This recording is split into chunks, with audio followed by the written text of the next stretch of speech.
Main books and ideas এর আজকের প্রোগ্রামে সবাইকে স্বাগতম। আমি সোহুল আহমদ। আমরা এই প্রোগ্রামে বেসিক্যালি হচ্ছে আহ, বাংলাদেশের বিভিন্ন গুরুত্বপূর্ণ চিন্তকদের থিসিস, চিন্তা, বই এসব নিয়ে আমরা এক ধরনের পাঠচক্রের মতো করি। সেখানে বই নিয়ে আলোচনা করি এবং এক ধরনের পর্যালোচনার মধ্য দিয়ে যাওয়ার চেষ্টা করি। আমরা প্রথমেই আলোচনা করছিলাম আহমদ ছফার একটা বিখ্যাত বই বাঙালি মুসলমানের মন, সেই প্রবন্ধের উপরে। সেখানে তুহিন খান আলোচনা করছিলেন। আজকে আমরা আম, আরেকটা বাংলাদেশে খুব বিখ্যাত আরেকটা বই নিয়ে আলোচনা করব। এটা হচ্ছে ফরাদ মজহারের মোকাবেলা। তো ফরাদ মজহারের মোকাবেলা আসলে প্রবন্ধগুলো অনেক আগেই লেখা। সেই তুলনায় হচ্ছে বইটা আমি এক্স্যাক্টলি প্রকাশনা সালটা বলি, 2006 সালে প্রথম বই আকারে প্রকাশিত হয় মোকাবেলা বইটা। ফরহাদ মজহার নানা কারণেই আম, আমাদের এখানে সবচেয়ে গুরুত্বপূর্ণ চিন্তকদের মধ্যে একজন। বিশেষত আমাদের এখানে যারা গুরুত্বপূর্ণ আহ, কবিতা নিয়ে, সাহিত্য নিয়ে, এখানকার ফিলসফি নিয়ে, রিলিজিয়ন নিয়ে গভীরভাবে ভাবেন এবং রাজনীতি নিয়ে ভাবতেছেন স্টিল নাও, যারা খুব অ্যাক্টিভলি কাজ করে যাচ্ছেন, তার মধ্যে ফরহাদ মজার অন্যতম। আহ ফরহাদ মজারের এই বই নিয়ে আজকে আমরা আলোচনা করবো। আমাদের মূল বক্তা হিসেবে কিংবা মূল সূত্রধর হিসেবে থাকবেন পারভেজ আলম। পারভেজ ভাই হচ্ছে দীর্ঘদিন যাবৎ ধর্মতত্ত্ব, ধর্ম, রাজনীতি, সার্বভৌমত্ব এসব নিয়ে আলোচনা করতেছেন। ইতিমধ্যে তার তিনটা গুরুত্বপূর্ণ বই আমরা দেখি। একটা হচ্ছে জিহাদ ও খেলাফতের সিলসিলা, মদিনা এবং কাশ, এই তিনটা বই। আহ, আমরা আজকে এই বই নিয়ে আলোচনা করবো। তার আগে বই নিয়ে আমি আগে হালকা একটু ইন্ট্রোডাক্টরি আলাপ করি। আলাপ করে আমি হচ্ছে পারভেজ ভাইকে ছেড়ে দেবো। আমাদের অনুষ্ঠানের ফরম্যাটটা হচ্ছে এরকম: প্রথমে পারভেজ ভাই আলোচনা করবেন, তারপর হচ্ছে পারভেজ ভাই আলাপের উপর ভিত্তি করে এরপর আমরা একটু আলাপ বাড়াবো। মোকাবেলা বইটা ফরহাদ মজাদ বিভিন্ন সময় যে প্রবন্ধগুলো লিখছেন তার একটা সংকলন। বেসিক্যালি বাংলাদেশে আহ, একদম বাম রাজনীতি যারা করেন তাদের মধ্যে ধর্ম নিয়ে যে ধরনের বোঝাপড়া কাজ করে কিংবা ধর্ম নিয়ে যে ধরনের অবস্থান, ফরহাদ মজার আসলে সেই জায়গাটাকে ক্রিটিক করছিলেন। ফলে আমরা বারে বারে দেখবো যে ফরহাদ মজার এখানকার বামপন্থীদের, বেসিক্যালি বামপন্থীদেরই আমি বলবো, যে হচ্ছে ধর্ম নিয়ে যে বোঝাপড়াটা ছিল কিংবা এক ধরনের শ্যালো রিডিং ছিল, ফরহাদ মোজার খুবই দুর্দান্ত ভাবে বলা যায় তার সময়ে তিনি সেটাকে ক্রিটিক করেন। এবং তিনি আসলে বারে বারে মার্কস, লেনিন, এঙ্গেলস তাদের বরাত দিয়ে দেখানোর চেষ্টা করতেছিলেন, ইভেন হেগেল থেকে শুরু করে, যে আসলে ধর্মকে কিভাবে আমাদের বোঝাপড়ার মধ্যে নিয়ে আসা উচিত। আমরা যে রাজনীতি করতে চাই, যে মুক্তিকামী রাজনীতি কিংবা আমরা যে বামপন্থী রাজনীতি করতে চাই, সেখানে হচ্ছে আহ ধর্মের প্রশ্নটাকে আমাদের কিভাবে ডিল করা উচিত। আমি যদি আরো সহজ ভাবে বলি, তাহলে একটা বড় বিষয় হচ্ছে, আমি এই যে জনগোষ্ঠীকে নিয়ে পলিটিক্স করব কিংবা যে জনগোষ্ঠীর সাথে আমার যে জনগোষ্ঠীর রাজনৈতিক রূপান্তরের কথা চিন্তা করব, তারা তো হচ্ছেন সেখানে তো একটা ধর্ম ফাংশন করতেছে, ইসলাম ধর্ম। তাহলে হচ্ছে সেই ইসলাম ধর্মের মধ্যে আহ আমি কি আসলে এক ধরনের ইসলামোফোবিক মন মানসিকতা নিয়ে কিংবা হচ্ছে আমি একটা ধর্ম বিদ্বেষী অবস্থান থেকে আমি কি এই কাজটা করতে পারবো কিনা। তো সেটার একটা গভীর পর্যালোচনা আসলে বলা যায় এটা। ফরহাদ মোহাম্মদ যখন লিখতেছেন তখন সারা দুনিয়াতেই বিশেষত হচ্ছে ইসলামোফোবিক একটা বিশাল প্রবাহ চলতেছে। বাংলাদেশেও এর থেকে পুরোপুরি বিচ্ছিন্ন না। তবে তাই বলে বাংলাদেশের সকল সেকুলার চিন্তা ভাবনা কিংবা সবকিছুকে যে ইসলামোফোবিক বলে ফেলতেছে আমি এরকম কিছু না, কিন্তু যেটা হচ্ছে একদম ইসলামোফোবিক ধ্যান ধারণা এখানে কাজ করতো। তো সেই জায়গা থেকে আসলে ধর্মকে কিভাবে পাঠ করা যায়, ধর্মের ক্রিটিক করা এবং সেই চিন্তাগুলো আবার ক্রিটিক করা যারা হচ্ছে এখানে ধর্ম নিয়ে এক ধরনের বিদ্বেষমূলক অবস্থানে কিংবা হচ্ছে ধর্ম মাত্রই একটা নেতিবাচক অবস্থান, এইরকম অবস্থানে যারা গেছিলেন কিংবা যারা যাচ্ছিলেন কিংবা যে ধরনের রাজনীতি দাঁড়াইছিল, সেগুলোকে ক্রিটিক করার মাধ্যমে আসলে ফরহাদ মজার আগাইছেন। ফরহাদ মজারের টার্গেট যেহেতু ছিল এখানকার বামপন্থা এবং বামপন্থী পলিটিক্স, ফলে তিনি বারে বারে আসলে এখানে আলোচনা করতেছেন মার্কসকে ধরে, এঙ্গেলসকে ধরে এবং লেনিনকে ধরে আমরা দেখতে পাই। সেই জায়গা থেকে আসলে এই বইয়ের প্রত্যেকটা অধ্যায় ধরে ধরে আলোচনা। আমরা বা প্রথমেই চলে যাব আজকে হচ্ছে পারভেজ আলমের কাছে। যে পারভেজ ভাইয়ের কাছে আমি আমার একদম আহ, প্রথম ইয়েই থাকবে যে আসলে এই বইটাকে ফরহাদ মজার কোন জায়গা থেকে আলোচনা করেন এবং কি কনসেপ্টটা কি ছিল তিনি যখন এই বইটা নিয়ে আলোচনা করেন, সেটা নিয়ে তার পর্যালোচনা। এবং বইটা প্রকাশের প্রায় ধরেন আজকে 15-20 বছর হয়ে যাচ্ছে। তো 15-20 বছর পরে আমরা এই বইটাকে আসলে কিভাবে রিড করতে পারি নতুন করে, এবং এই সময় দাঁড়ায় আসলে ফরহাদ মজার আমাদের জন্য আবার কিভাবে প্রাসঙ্গিক হয়ে উঠতেছে। বিশেষত গণ অভ্যুত্থানের পরে আমরা আসলে নতুন আর একটা বাস্তবতা দেখতে পাচ্ছি। আমরা হচ্ছে দীর্ঘদিন যাবৎ যেটা বলতেছিলাম যে হচ্ছে এখানে ইসলাম ধর্মের নাম করে এবং আওয়ামী লীগ আহ, বিভিন্ন সময় জঙ্গি টেক দিয়ে কিংবা ইসলামপন্থী টেক দিয়ে সে আসলে ভিন্ন মত দমনের একটা কায়দা কানুন বের করছিল। তো সেই কারণে যেটা হয়েছে যে এক ধরনের আম, ইসলাম নিয়ে কিংবা আমাদের এক ধরনের আগ্রহ তৈরি হয়। আবার অভ্যুত্থানের পরবর্তী আমরা আরেকটা জিনিসও দেখতে পাচ্ছি, যেটা হচ্ছে যারা আসলে ইসলামকে কেন্দ্র করে এক ধরনের সামাজিক সন্ত্রাস কায়েম করতে চান, তারা আবার তাদের সেই মজলুমিয়াতের স্মৃতিকে ব্যবহার করে নতুন ধরনের রাজনীতি দাঁড় করানোর চেষ্টা আছে। ফলে এই সময় দাঁড়ায় আবার মজহার যে বাস্তবতায় মোকাবেলা লিখতেছিলেন, এখন বাস্তবতাটা একটু ডিফারেন্ট হয়ে গেছে আসলে। হ্যাঁ, তাহলে সেই জায়গায় দাঁড়ায় আমি আবারও এই আলাপগুলো কিভাবে করতে পারি এবং কিভাবে এই বইটাকে আরো আমাদের এখানে প্রাসঙ্গিক হয়ে ওঠে, সেই জায়গা থেকে আমরা আসলে আজকে আলাপটা করতে চাই। আমি পারভেজ ভাইকে বলবো তা ভাইয়ের আলাপটা শুরু করতে। ধন্যবাদ সোহল। মোকাবিলা বইটা মানে আমার নিজের লাইফে আমি মনে করি যে এটা একটা গুরুত্বপূর্ণ বই ছিল বইটা যখন প্রকাশিত হয়। কারণ আহ, আপনি যেটা বললেন আর কি, মানে বাংলাদেশের বামপন্থীদের মধ্যে তো আসলে ধর্মের ব্যাপারে আহ, মূল যে অবস্থান, সেটা মানে ইসলাম বিদেশি বা ইসলামোফোবিক বলাটা আমি সবসময় সঠিক মনে করি না। ঠিক আছে, হ্যাঁ, সেটা যে নাই সেটা আমি বলবো না। হ্যাঁ, বামদের একাংশের মধ্যে অবশ্যই একটা ইসলামোফোবিক একটা ব্যাপার আছে, এবং সেটা আসলে বেশি হয়েছে হচ্ছে আপনার 00 দশকে আইসা, যেই সময়টা আসলেই হচ্ছে ধরেন বামদের মধ্যে তো নাস্তিকদের একটা সংখ্যা সবসময় বেশি থাকে, এটা তো মানতে হবে। ঠিক আছে, হ্যাঁ। বিশেষ করে বাংলাদেশের মতো দেশের ক্ষেত্রে যেটা হয়েছে যে ধরেন নাস্তিকরা যাবে কোথায়, তাদের জন্য কমফোর্টেবলি নিজেদের যে বিশ্বাস বা তার ধর্মের প্রতি তাদের যে সমালোচনা, বা ধরেন সমাজে উপস্থিত থাকা মোল্লাতন্ত্র বা এইসবের বিরুদ্ধে তাদের যে একটা অবস্থান, সেটা তারা হচ্ছে ভালোভাবে প্রকাশ করতে পারে কোথায়, সেটা তো তারা আওয়ামী লীগ বিএনপিতে পারবে না। সেটা তারা করতে পারবে বামদের মধ্যে। সো অবশ্যই বামদের মধ্যে সবসময় নাস্তিকরা হচ্ছে ছিলেন। কিন্তু নাস্তিক থাকা মানেই হচ্ছে ধর্মবিদ্বেষী বা ইসলাম বিদ্বেষী বা ইসলামোফোবিক হওয়া, তা কিন্তু না। ঠিক আছে। এখানে দুইটা পর্ব আছে, আপনি যেটা বলছেন আর কি। তো যেটা বলতেছিলাম আর কি, আহ, ফরহাদ মানে ইসি যেটা বললো আর কি, মুন্না যেটা বললেন আর কি, যে বাংলাদেশের বাম এটা একটা কারণ হইতে পারে যে হয়তো 90-এর পলিটিক্সটা মেবি, বা মানে পুরাতন বামদের যে সময়টা ছিল আর কি, ধরেন বাংলাদেশে পুরোপুরি একটা পোস্ট মডার্ন একটা আমার মনে হয় মেবি মুন্নার সেই স্মৃতিটা ওইভাবে নাই, কিন্তু আমার আছে, বা শফিক ভাই এবং রুমি ভাই ওনারা হয়তো বলতে পারবেন। পুরাতন যে নাস্তিকতা ছিল আনটিল লেট 90s এবং আর্লি 2000 বাংলাদেশে, সেটা অনেক বেশি ছিল পুরাতন ধারার, ধরেন কমিউনিস্ট, হ্যাঁ, এনলাইটেনমেন্টের অনুসারী, হ্যাঁ, কেউ কেউ আবার একটু অস্তিত্ববাদ ঘেঁষা।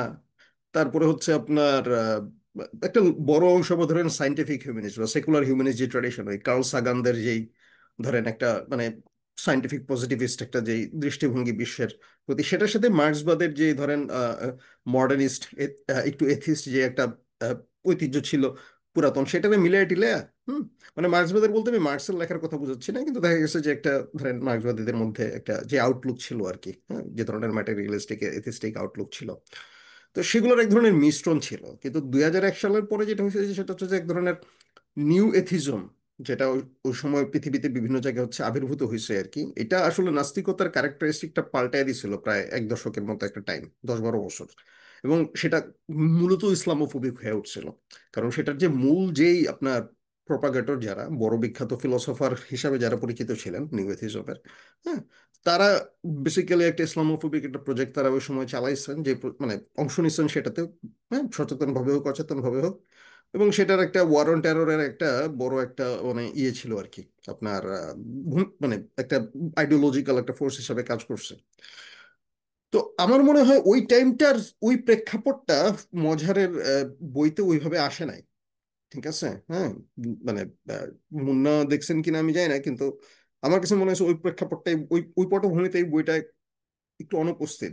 মজার বরং বাংলাদেশের মানে মুক্তিযুদ্ধের সময় থেকে তার জেনারেশনের যে বামপন্থীদের মধ্যে যে একটা ধর্মের ব্যাপারে বা ইসলামের ব্যাপারে যে একটা দূরত্ব বজায় রাখার একটা প্রবণতা ছিল, বা ব্রাত্য করে রাখার একটা প্রবণতা ছিল। হ্যাঁ, মানে ওই ধর্ম তো শোষিতের দীর্ঘশ্বাস, that's where all the discussion ends. হ্যাঁ, এখন আর ধর্ম নিয়ে আমাদের কোনো আলাপ আলোচনা নাই।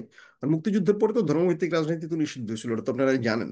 হ্যাঁ, এবং এইটারে কিন্তু বাংলাদেশের বামপন্থীরা, প্রগতিশীলরা প্রগতির অংশ হিসেবেই দেখছে, যে ধর্মভিত্তিক রাষ্ট্র থেকে আমরা সেকুলার ন্যাশনালিস্ট রাষ্ট্রে আমাদের উত্তরণ করছে। শুধু সেকুলার না, সেকুলার ন্যাশনালিস্ট অনেকেই মনে করতেন। হ্যাঁ, আপনার আহমদ শফাও একটা সময় পর্যন্ত মনে করতেন যে বাঙালি জাতীয়তাবাদী রাষ্ট্র, মানে যেহেতু জাতীয়তাবাদী, ভাষাভিত্তিক জাতীয়তাবাদী রাষ্ট্র, this is a more advanced form of, ধরেন মানে সমাজ ব্যবস্থা, মানে রাজনৈতিক ব্যবস্থা। এটা তো আসলে ধরেন মানে মানে ক্লাসিক্যাল, হ্যাঁ, যে বোঝাপড়া আর কি, বাংলাদেশের ক্লাসিক্যাল মার্কসিস্ট, ক্লাসিক্যাল সেকুলারদের যে একটা বোঝাপড়া ছিল আর কি। হ্যাঁ, মানে একটা টেলিওলজিক্যাল একটা আগায় যাওয়া, প্রথমে সামন্তবাদ থেকে একটা আধুনিক বুর্জোয়া রাষ্ট্র উত্তরণ হওয়া, সেই আধুনিক বুর্জোয়া রাষ্ট্র থেকে আস্তে আস্তে সমাজতন্ত্রের দিকে যাওয়া, এভাবে তারা চিন্তা করতেন। সো ওই জায়গা থেকে তাদের কাছে মনে হয়েছে যে, কারণ মানে মানে আপনার পাশ্চাত্যের যে রাষ্ট্রগুলো সেগুলোও তো ধরেন আধুনিক রাষ্ট্রগুলো এরকমই সেকুলার ন্যাশনালিজম থেকে তৈরি হওয়া রাষ্ট্র। এনিওয়ে, সেখানে দ্বিতীয় বিশ্বযুদ্ধের পরে ন্যাশনালিজমের গুরুত্ব কমছে, কিন্তু বাংলাদেশে তো ধরেন পোস্ট কলোনিয়াল বাস্তবতার কারণে ইতিহাসটা ডিফারেন্ট হয়েছে। এনিওয়ে, যেটা বলতেছিলাম, তো ফরহাদ মাঝার আসলে এই বইটা যেই সময় লিখছে, ওই সময় আমি মনে করি যে গোটা বাংলাদেশের যে বামপন্থী যে ট্র্যাডিশন, যেটার মধ্যে আসলে ধর্মরে এড়ায় চলা বা ব্রাত্য করে রাখার যে প্রবণতা আছে, সেইটার বিরুদ্ধে গিয়ে উনি আসলে মার্কসের, লেনিনের এমন একটা, মূলত মার্কসের রিডিং এর মাধ্যমে এবং লেনিন, এঙ্গেলস আরো কয়েকজনের লেখার মাধ্যমে উনি দেখাইতে চাইছেন যে অ্যাকচুয়ালি মার্ক্সবাদের যে আস্তিকতা নাস্তিকতার বোঝাপড়া, সেটা আসলে বাংলাদেশের অ্যাভারেজ নাস্তিকদের মতো না, বা অ্যাভারেজ বামপন্থীদের মতো না। তাদের বোঝাপড়াটা অনেক হালকা, গভীর না, এবং মার্কসে ঠিক মতো তারা পড়েনও নাই। এবং এটা তো ট্রুথ। হ্যাঁ, তো ওইটা আমি মনে করি যে মার্কসের বইয়ের ওয়ান অফ দ্য আর কি আর্গুমেন্ট, সরি, মজারের বইয়ের one one of the argument বাংলাদেশের মার্কসিস্টদের ধর্ম সম্পর্কে বোঝাপড়ার ক্ষেত্রে। আহ, দ্বিতীয় যেটা হচ্ছে, আমার কাছে মনে হয়েছে যে এই বইটা গুরুত্বপূর্ণ অন্য আরেকটা কারণে। সেটাও সরি, সেটা উনি করছেন, এবং আমি মনে করি যে ওইখানে তিনি সফল হয়েছেন আর কি। যেটা আমি আসলে বলতে চেয়েছিলাম আর কি। কারণ ওনার এই বইটার মানে মূল কথা যেটা, সেটা হচ্ছে মোকাবেলা করতে হবে। এটা যদি আপনি সারমর্ম করেন আর কি, যে বাংলাদেশের বামপন্থীরা যেভাবে ধর্মটা ব্রাত্যরা বানায় রাখছে, সেটা করলে চলবে না। আমরা যদি মার্কসে ঠিকঠাক মতো বুঝি, তাহলে মোকাবেলা করতে হবে। মোকাবেলা করতে হবে, বা আরো ভালোভাবে বললে ধর্মের পর্যালোচনা করতে হবে। হ্যাঁ, যেটা ইসলাম, বাংলাদেশের মাটিতে ইসলামের পর্যালোচনা মার্কসিস্টদের করতে হবে। এটা হচ্ছে ফরহাদ মাজারের এই বইয়ের one of the main claim. এখন ওই পর্যালোচনা মানে উনি যেটা মানে পর্যালোচনা শব্দটা এখানে হচ্ছে ক্রিটিক শব্দের অনুবাদ। এটা ফরহাদ মাজার মানে এই বই থেকে এবং এর পরেও বিভিন্ন সময়ে সবসময় জোর দিয়ে বলছেন, উনি ক্রিটিক কথাটাকে সমালোচনা অর্থে অনুবাদ করেন না, উনি ক্রিটিক কথাটারে পর্যালোচনা অর্থে অনুবাদ করেন। এখন এটা খুব গুরুত্বপূর্ণ, কারণ এই যে ওই যে মার্কস বলতেছে যে ধর্মের ক্রিটিক, সেটা বাংলা ভাষায় অনুবাদ হচ্ছে ধর্মের সমালোচনা। হ্যাঁ, অনেক সময় সেটা ইংরেজি হয়তো ক্রিটিসিজম শব্দ থেকে নেওয়া হয়েছে। কিন্তু ধর্মের সমালোচনা আর ধর্মের পর্যালোচনা দুটো তো খুবই ডিফারেন্ট জিনিস। কারণ আমরা সমালোচনা শব্দটা ব্যবহার করি, এখানে একটা নেতিবাচক একটা দোতনা থাকে সমালোচনা শব্দটার মধ্যে। কিন্তু মজার বলতেছেন যে ক্রিটিক শব্দের অর্থ তো আসলে সমালোচনা না। এটার বেটার মানে অনুবাদ হচ্ছে, মানে জার্মান যে ক্রিটিক শব্দটা, এটার বেটার অনুবাদ হচ্ছে পর্যালোচনা। আহ, এখন এই যে ক্লেম, এই ক্লেমের জায়গা থেকে কিন্তু বাংলাদেশের বামপন্থীদের মধ্যে একটা মানে নানান রকম আলোচনা হয়েছে। হুম, তারা একমত হোক বা দ্বিমত হোক, এই বইটা দেখা গেছে যে একটা উস্কানি হিসেবে কাজ করছে বামপন্থীদের মধ্যে। এখন অনেকে হয়তো সেটা সিরিয়াসলি নেয় নাই, আমি উস্কানিটা সিরিয়াসলি নিয়েছিলাম। কারণ ওই সময় যেটা হয়েছে যে ধরেন আমি তো হচ্ছে নিজেই বামপন্থী ঘরানায় হওয়ায় আমার যে লেখালেখির স্টাইল, তাতে আমার নানান রকম সেন্সরশিপ আরোপ করতে হইতো। অনেক কিছু আমি লিখতে পারতাম না, বলতে পারতাম না। বলতে পারতাম না কারণ হচ্ছে যে ধরেন আমার নিজের তো কিছু ইন্টারেস্ট আছে, ধরেন ইসলামের ইতিহাস আমি খুব এক্সটেন্সিভলি পড়ছি। হ্যাঁ, কিন্তু সেটা নিয়ে ধরেন আমি সেই নলেজটা ব্যবহার করতে পারতেছি না, এই কারণে, কারণ বামপন্থী হিসেবে এগুলো নিয়ে লেখালেখি করাটা আমার কাজ না। বা এইভাবেই দেখা হইতো ব্যাপারটা, একটা নেগেটিভ। আমি মানে এখনো কিন্তু আমি ওই দিনও দেখলাম কে জানি ফেসবুকে লেখছে ওই সিপিবির কেউ একজন আমার মৌলবাদী বলতেছে আর কি। কথাটা বুঝছেন? হ্যাঁ। তো এই যে মজার কিন্তু এই ব্যাপারগুলোই আলাপ করছে যে আপনি ওই ধর্ম নিয়ে ধরেন একটা কিছু আলাপ করলে, পর্যালোচনা করতে গেলে আপনারা মানে দিবে মৌলবাদী। এটা এখনো হয়। ওই সময় পরিস্থিতিটা ছিল ধরেন আরো ভয়াবহ। হ্যাঁ, ফরহাদ মাজারের উপরে তো ধরেন বাংলাদেশের প্রথাগত বামপন্থীদের মধ্যে এটা ইয়েই ছিল যে সে হচ্ছে মৌলবাদী জামাতপন্থী। এইটার একটা ব্যাপার শুরু হয়েছে আর কি ০ দশকে ২০০১ সালের পর থেকে।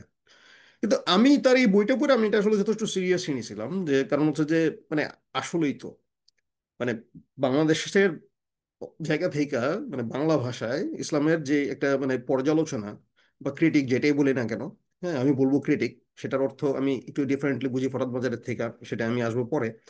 তো সেখান থেকে দেখা গেছে যে আমি আগ্রহী হয়েছি, এবং আমি অনেক মানে আমি আমার যে লেখালেখি, হ্যাঁ ইসলাম রে বিভিন্নভাবে মানে ইসলামের একটু যে রিডিং আমি নিয়ে আসি ইসলামের ইতিহাসের বা বিভিন্ন টেক্সটের, সেটা করার পেছনে কিন্তু এই বইটার কিন্তু একটা ভূমিকা আছে। এটা হচ্ছে ধরেন লেখকদের জন্য অনেক সময় এটা একটা চ্যালেঞ্জ মনে হলো যে ফরাদ মাজার একটা চ্যালেঞ্জ দিচ্ছে, দেখি এটা একটু নেই এরকম আর কি।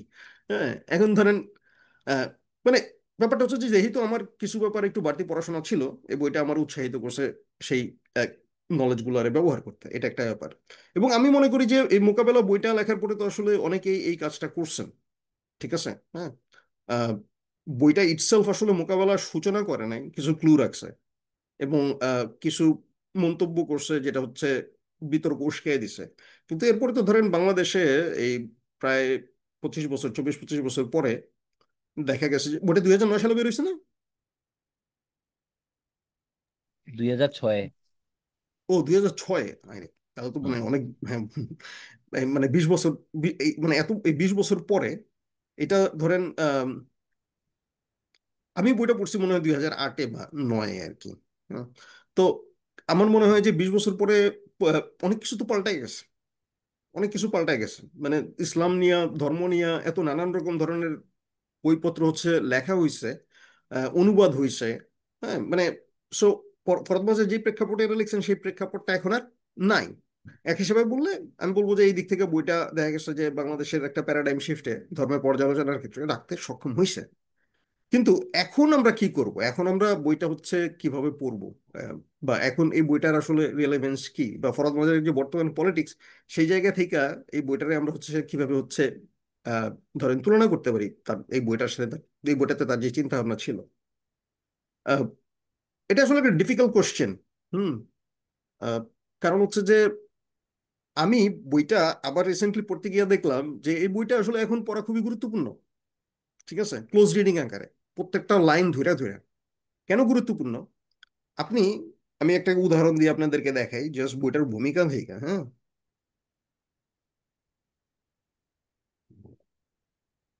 আহ, প্রথম মানে ভূমিকার প্রথম পৃষ্ঠায়, না সরি প্রথম না, হ্যাঁ দ্বিতীয় পৃষ্ঠায়, হ্যাঁ। এখন ধরেন মজার লিখতেছে যে ধর্মের পর্যালোচনা, যে ধর্মের পর্যালোচনা যে যে কোনো পর্যালোচনার পূর্ব শর্ত। মার্কসের এই সিদ্ধান্ত যদি মানি, ও এটা আর একটা জিনিস যেটা মজার বারবার বলতেছিলেন যে মানে পুরো বইতেই তিনি বারবার গুরুত্ব দিয়ে বলছেন যে মার্কসের ক্লেম হচ্ছে যে ধর্মের ক্রিটিক অন্য যে কোনো ক্রিটিকের পূর্ব শর্ত, এবং বাংলার মাটিতে এটা সম্পূর্ণ হয় নাই, সো আমাদের এটা করতে হবে, এটা উনি বারবার বলতেছিলেন। আর একটা জিনিস উনি বলছেন যে মার্কস বলছে যে তার সময় জার্মানিতে পর্যালোচনা কমপ্লিট হয়ে গেছে। ঠিক আছে, ফরদ বাজারের কথা হচ্ছে বাংলাদেশে তো এই পর্যালোচনা কমপ্লিট হয় নাই। আচ্ছা, এখন এরপরে মার্কস কি বলতেছে, এতটুকু ধরতে পারলে বিপ্লব সম্পর্কে আমার ধারণা পাঠক বুঝবেন, পুরানা ধর্মের জায়গায় নতুন ধর্ম কায়েম, কাজে কাজেই নতুন পুরানো ধর্মের জায়গায় নতুন ধর্ম কায়েম। দেখেন এখানে উনি ধর্ম শব্দটা উদ্ধৃতির মধ্যে দিয়েছেন। এই যে উদ্ধৃতি দিয়ে এটা উনি বুঝাচ্ছেন যে প্রথাগতভাবে ধর্ম কথাটা আমার মাথায় যেভাবে হয়তো আসবে, ইটস নট লাইক দ্যাট। ঠিক আছে, হ্যাঁ। মানে এটা ধরেন অনেকটা বেঞ্জামিন যেমন বলেন যে ধরেন মার্ক্সবাদ, অ্যানার্কিজম এগুলা এক ধরনের সেকুলার মাহাদিবাদ, মানে মেসিয়ানিজম, সেকুলার মেসিয়ানিজম। এখন মেসিয়ানিজম তো ধর্মের বিষয়, তাই না? তাহলে এই যে আমরা বলতেছি যে সেকুলার মেসিয়ানিজম, এটার মানে কি? হুম। তো ওই মানে এইখানে মজার অনেকটা এরকম একটা পার্থক্য দেখাইতে চেয়েছেন যে নতুন ধর্ম বলতে উনি এখানে ধর্ম বুঝাচ্ছেন না। হ্যাঁ, উনি হয়তো বুঝাচ্ছেন একটা নতুন একটা রাজনৈতিক সমাজ কায়েম। নতুন একটা দিন কায়েম, ঠিক আছে, একটা বিচার ব্যবস্থা কায়েম, হ্যাঁ, একটা মানে বিচার ও উৎপাদন ব্যবস্থা কায়েম, মানে আমরা এরকম নানাভাবে বলতে পারি একটা ওনার নিজের ভাষায় কাজে কাজেই নতুন বৈষয়িক ও রাজনৈতিক ভাব, এই লাইনটা মানে আসতেছে একটু পরে। মানে আমি বুঝাতে চাচ্ছি যে দেখেন উনি এখানে খুব মানে দারুণ একটা কাজ করছেন, মানে ওই সময়কার বাংলাদেশের লেখালেখির মধ্যে এগুলো একটু কমই ছিল, কিন্তু এগুলো আমার মনে হয় যে ওই সময় পাঠ করে এই মানে এত সূক্ষ্মভাবে আমি এই পাঠগুলো করতেও পারতাম না, ঠিক আছে। এই যে ধর্ম শব্দটা এরকম উদ্ধৃতি চিহ্নের মধ্যে রাখছেন একই লাইনে, হ্যাঁ, এক এক ধর্মের লেখার সময় কোনো উদ্ধৃতি দেন নাই, আবার যখন লেখছেন নতুন ধর্ম, তার মানে একই শব্দ দিয়ে কিন্তু উনি ডিফারেন্ট মিনিং হচ্ছে বুঝাচ্ছেন। হ্যাঁ, ধর্ম শব্দটার যে খুব একক প্রতিষ্ঠিত কোনো মিনিং নাই, এটাও আমাদের সামনে চলে আসতেছে। এই যে আজকে আমরা যেখানে যারা বসে বসে পড়তেছি, আমরা কি ধর্ম কথাটা বললে আমাদের মনে একটা রূপী ভাইসা ওঠে? আমার তা মনে হয় না। তা আমার মনে হয় এই উদ্ধৃতিটা চিন্তাশীল পাঠকদের জন্য, কেউ যদি মনোযোগ দিয়ে পাঠ করতে চায় তাদেরকে এই চিন্তাগুলো উস্কায় দিবে। আরেকটু আগে, পুরাণ ধর্মের জায়গায় নতুন ধর্ম কায়েম, কাজে কাজেই নতুন বৈষয়িক ও রাজনৈতিক ভাব প্রতিষ্ঠা ছাড়া, ঠিক আছে। তো এখানে তাহলে কি দেখা যাচ্ছে, ধর্ম শব্দের অর্থ উনি আসলে এখানে বুঝাচ্ছে নতুন বৈষয়িক ও রাজনৈতিক ভাব প্রতিষ্ঠা ছাড়া। এখন বৈষয়িক, হ্যাঁ, এবং রাজনৈতিক ভাব, এখানে ভাব কথাটার মানে কি? হ্যাঁ, আমার মনে হয় অর্থটা আমাদের কাছে আর একটু ক্লিয়ার হবে আমরা যদি একটু সামনে যাই। ভাব মানে ভাব, ভাব কথাটার অর্থ তো এমনিতে হইতে পারে, ধরেন একই এটা সত্তা হইতে পারে, অস্তিত্ব হইতে পারে, মনের ভাব হইতে পারে, হুম। মানে বা- বাংলা ভাব শব্দটা জটিল, এটারে ধরেন মোড অফ বিইং, হ্যাঁ, হিসেবে ব্যাখ্যা করা যেতে পারে, হ্যাঁ। মানে কিভাবে আমরা আসি, কিভাবে কোনো একটা কিছু থাকে, হ্যাঁ, সো ওই থাকাটাকেই যেই মোডে আসে সেটাতেই ভাব শব্দটায় গুরুত্ব পায় আর কি। অস্তিত্ব বা সত্তা আলাদাভাবে, মানে তার যে একটা বিচ্ছিন্ন একটা সত্তা সেভাবে বিচার না করে আসে কিভাবে আসে। আমার মনে হয় বাংলা ভাব শব্দটা সবসময় এই ব্যাপারটা হচ্ছে পরিষ্কার হয় আর কি।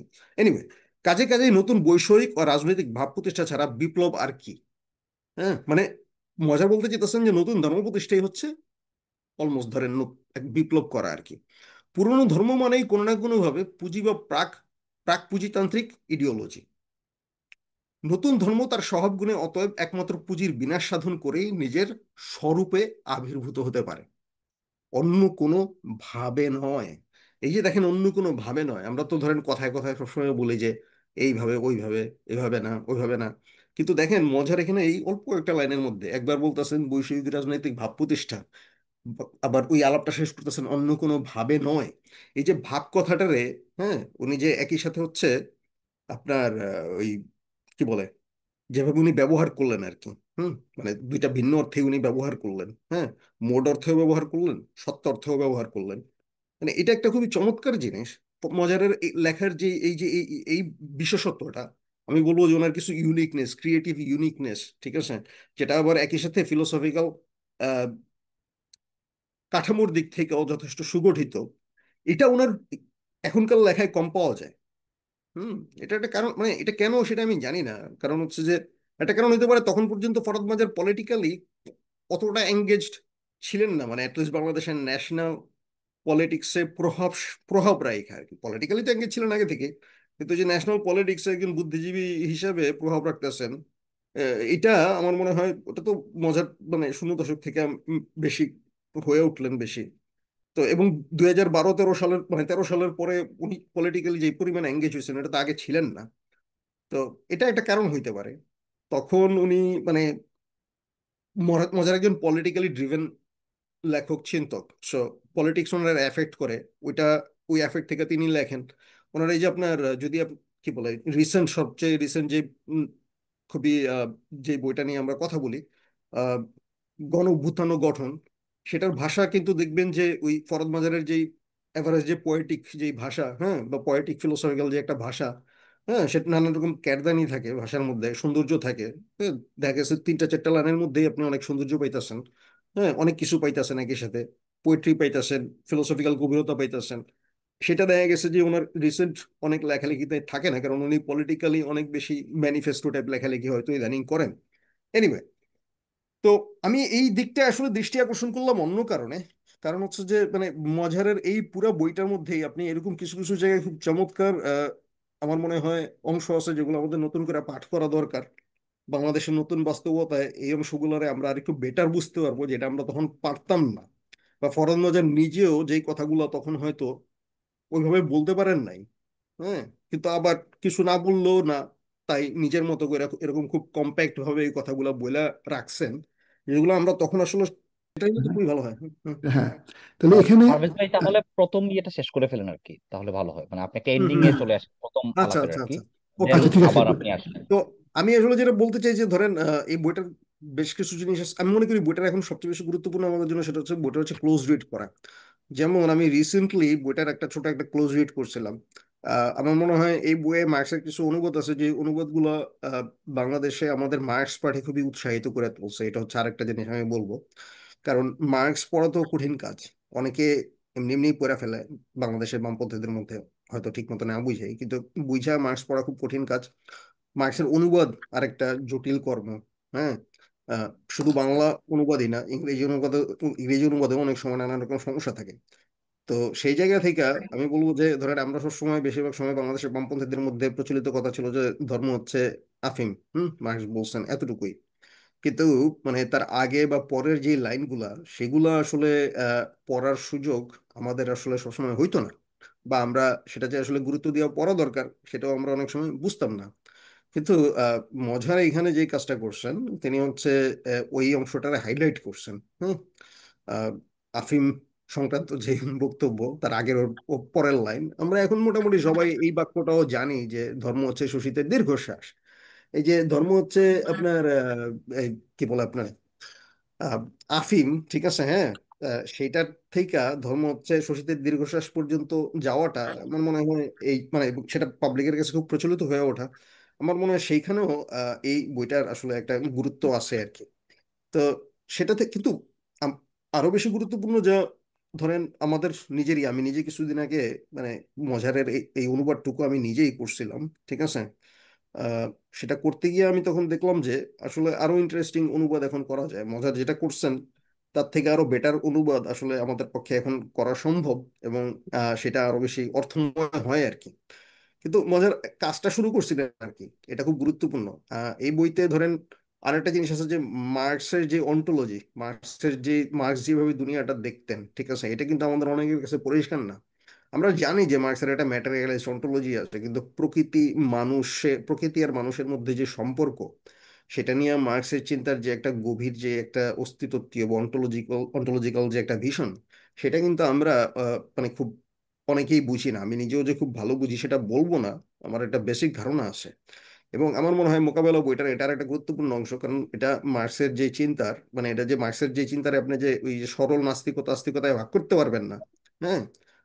এটা যে আসলে বরং এটার যে একটা বেশ জটিল একটা অন্টোলজিক্যাল একটা আর্টিকুলেশন আছে। মার্ক্স যেভাবে মানে দুনিয়াটারে দেখতেছেন, মানুষের সাথে প্রকৃতির সম্পর্ক দেখতেছেন, এবং মানুষের সাথে হাতিয়ারের সম্পর্ক, মার্ক্সের হিসাবে কিন্তু ধরেন হাতিয়ার বলেন বা প্রকৃতি, দুইটাই কিন্তু মানুষের অংশ, বিচ্ছিন্ন কিছু না, ঠিক আছে। হ্যাঁ, হ্যাঁ, সেটা এলিয়েনেটেড, বাট হ্যাঁ, এটা মানুষ প্রকৃতি থেকে এলিয়েনেটেড, কিন্তু প্রকৃতি মানুষেরই অংশ। হ্যাঁ, বা মানুষ প্রকৃতির অংশ, এবং মানুষের হাতিয়ারটাও তাই।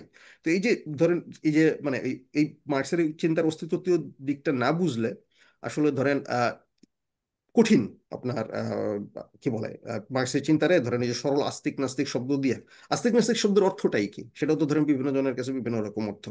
আমি জাস্ট হচ্ছে একটা মানে লালনের একটা লাইন কার্ল মার্কস সরি ফরদ মাজার ব্যবহার করছেন, আমি সেটা দিয়ে হচ্ছে আমি এই আলাপটুকু শেষ করি।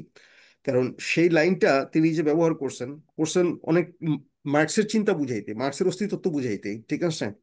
সেটা আছে কোন জায়গায়, কার্ল মার্কস ও নাস্তিকতা, 71-80, এক সেকেন্ড। এখন দেখেন, উনি হচ্ছে আহ, কার্ল মার্কস ও নাস্তিকতা যে প্রাথমিক মন্তব্য, সেই প্রবন্ধটা উনি শেষ করছেন হচ্ছে মার্কসের একটা উক্তি দিয়ে। হ্যাঁ, যদি কিছু মনে না করেন আমি উক্তিটা একটু পড়ি আর কি। হ্যাঁ, সেটা হচ্ছে যে, কিন্তু পৃথিবীর ইতিহাস নামে যে সামগ্রিক ইতিহাসের কথা বলা হয় সমাজতান্ত্রিক মানুষের কাছে, সেই ইতিহাস মানুষের শ্রম এবং প্রাকৃতিক বিকাশের মধ্য দিয়ে মানুষের নিজেকেই নিজের সৃষ্টির ইতিহাস।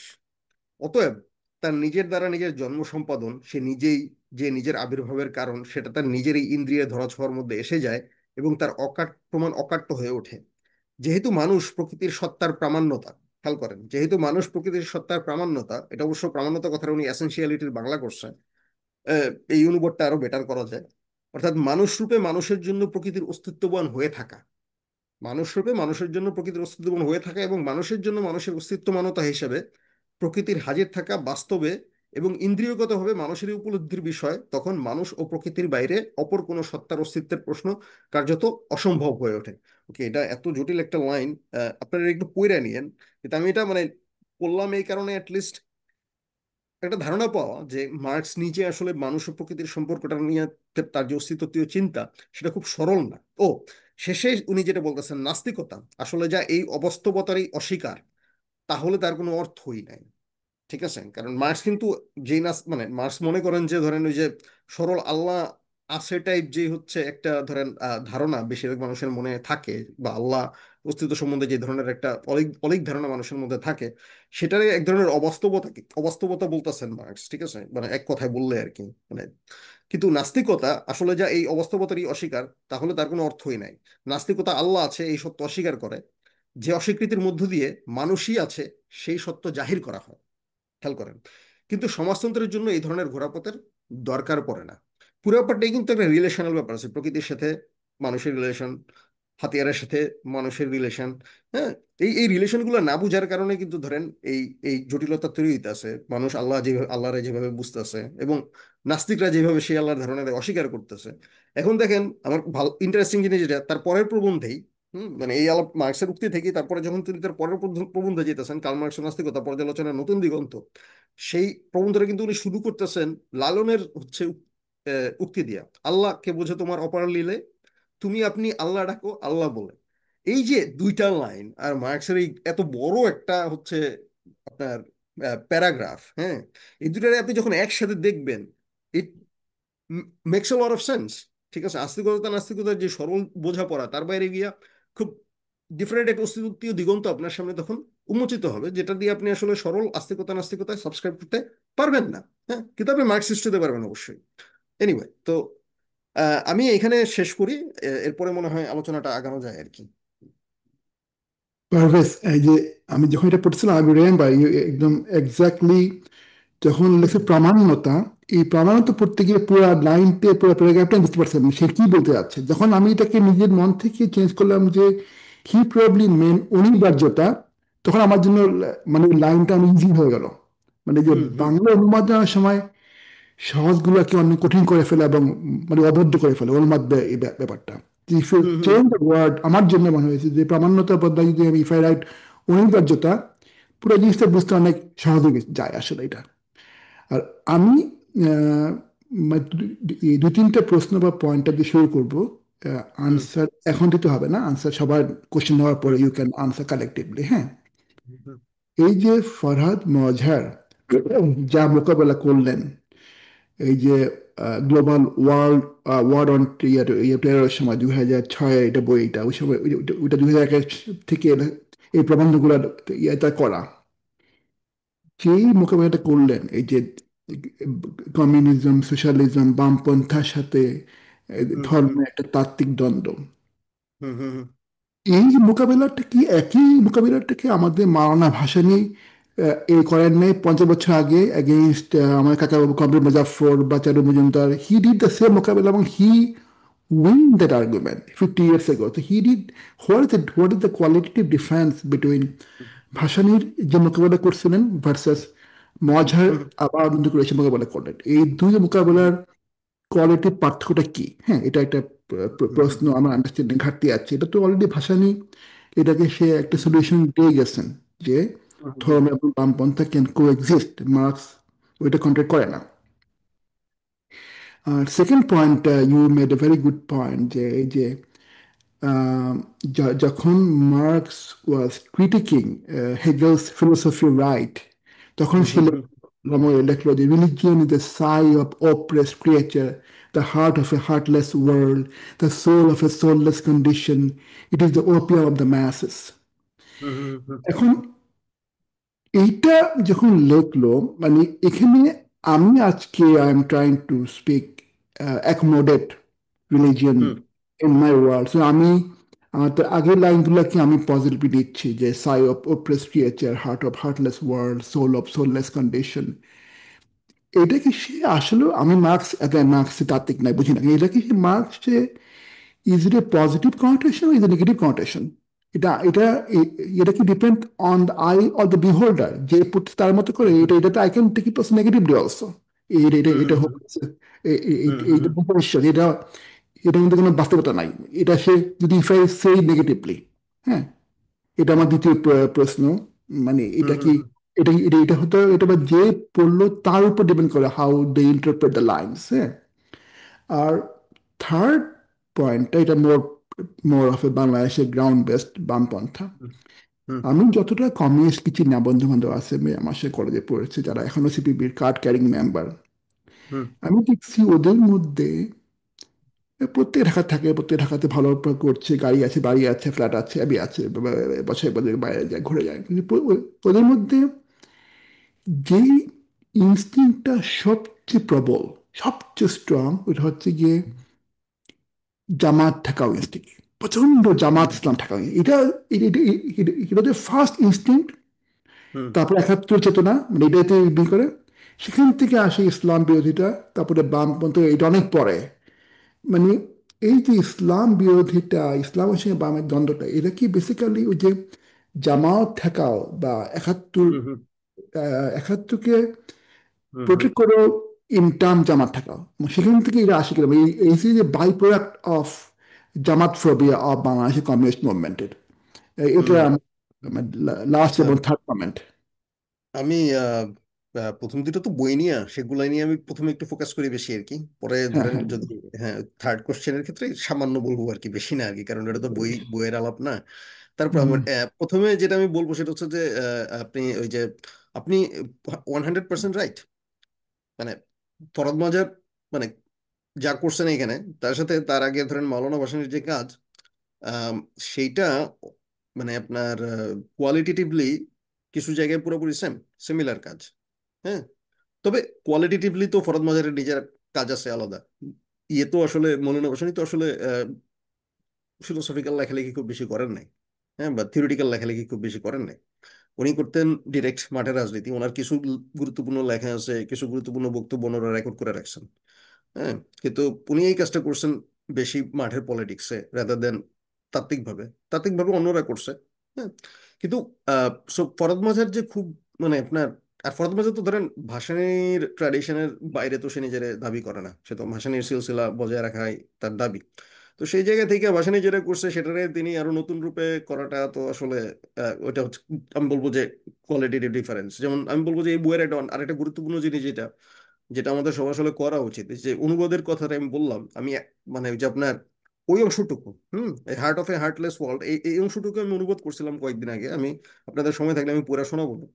হ্যাঁ, তো আহ, আমার মনে হয় যে মজার এখানে যেই মার্কসের যেই টার্মগুলোরে তিনি আলোচনার জন্য গুরুত্বপূর্ণ, মানে আলাদাভাবে গুরুত্ব দিচ্ছেন, যেমন ক্রিটিক টার্মটা, ঠিক আছে, যেটা একটা নতুন অনুবাদনী করছেন, এবং এই টার্মগুলারে সবারই আলাদা করে খেয়াল করার দরকার আছে বাংলাদেশের যারা মানে মার্কসিস্ট বা বামপন্থী বা যারা অ্যাটলিস্ট বুঝতে চায় মার্কস। এবং দ্বিতীয় আর একটা জিনিস করা দরকার, সেটা হচ্ছে যে ফরাদ মাঝার যেই প্যারাগ্রাফ গুলারে চুজ করছেন, ঠিক আছে, তিনি যে খুব গুরুত্বপূর্ণ কিছু প্যারাগ্রাফ চুজ করছেন এবং সেগুলোর তিনি অনুবাদ করছেন। এই অনুবাদগুলোর মধ্যে কিছু সমস্যা আছে। হ্যাঁ, কারণ ওই সময় করছেন যখন মজহার তিনি তার মতো করে করছেন, কিন্তু এখন আমাদের জন্য অনুবাদগুলো একটু বেটার করে করা দরকার। কিন্তু মজার যে কাজটা করছেন, তিনি গুরুত্বপূর্ণ কিছু প্যারাগ্রাফ কিন্তু আমাদের জন্য ক্লু রাইখা দিয়েছেন, চুজ করে দিয়ে গেছেন। আমাদের উচিত এগুলো নতুন করে আবার অনুবাদ করা এবং ভালো মতো পড়া। হ্যাঁ, তো ওই যে ওই প্যারাগ্রাফটার কথা বললাম, ক্রিটিক কথাটা সব, ক্রিটিক কথাটা চিন্তা করেন, এই ক্রিটিক ধারণাটা নিয়ে মজারের এই ইসের কারণে কিন্তু আমি পরে কিন্তু ক্রিটিক ধারণাটা নিয়ে আরো ভালো মতো বোঝার চেষ্টা করছি। এবং ক্রিটিক শব্দটা নিয়ে যে কি বিশাল রিচ, হ্যাঁ, মানে আপনার আপনার গবেষণা আছে এবং তত্ত্ব আছে, এবং যে ইতিহাস, ক্রিটিক শব্দের ইতিহাস যে আসলে কি রিচ এবং ইন্টারেস্টিং, মানে এটা খুবই, মানে অবাক লাগে। কারণ ক্রিটিক শব্দটা কিন্তু আসছে থিওলজি থেকে, ধর্মতত্ত্ব থেকে অরিজিনালি। হ্যাঁ, ক্রিটিক শব্দটা হচ্ছে আহ, বাইবেলে, মানে আপনার যখন হচ্ছে হিব্রু দিন শব্দটা, যেটা হচ্ছে আপনার এই যে আহ, ইসলামে যে দিন শব্দটা, এটার হিব্রু ভাষণও দিন।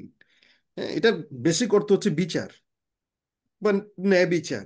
হ্যাঁ, আল্লাহর বিচারও বোঝায়। এই যে কোরআনের কিছু কিছু জায়গায় যেমন আমরা বলি যে মালিক ইয়াউমিদ্দিন, তখন মানে বিচারের দিনের মালিক। হ্যাঁ, তো এই যে দিন শব্দটা, এইটা হচ্ছে যখন হচ্ছে মানে অনুবাদ করছে গ্রিক ভাষায়, তখন কিন্তু ক্রিটিক হিসেবে হচ্ছে অনুবাদ করছে। হ্যাঁ, এবং পরবর্তীতে ক্রিটিক শব্দটা দীর্ঘকাল যাবত হচ্ছে ধর্মতত্ত্ব, ধর্মতত্ত্বের শেষ বিচার এবং চিকিৎসাবিদ্যায় আপনার ইসের জন্য আর কি, ওই ডাক্তার যে রায়টা দেয় শেষ, হ্যাঁ, আপনার বিচার টিচার কইরা, তো এটা বিচার অর্থে ব্যবহৃত হয়েছে রায়টা দীর্ঘ সময়।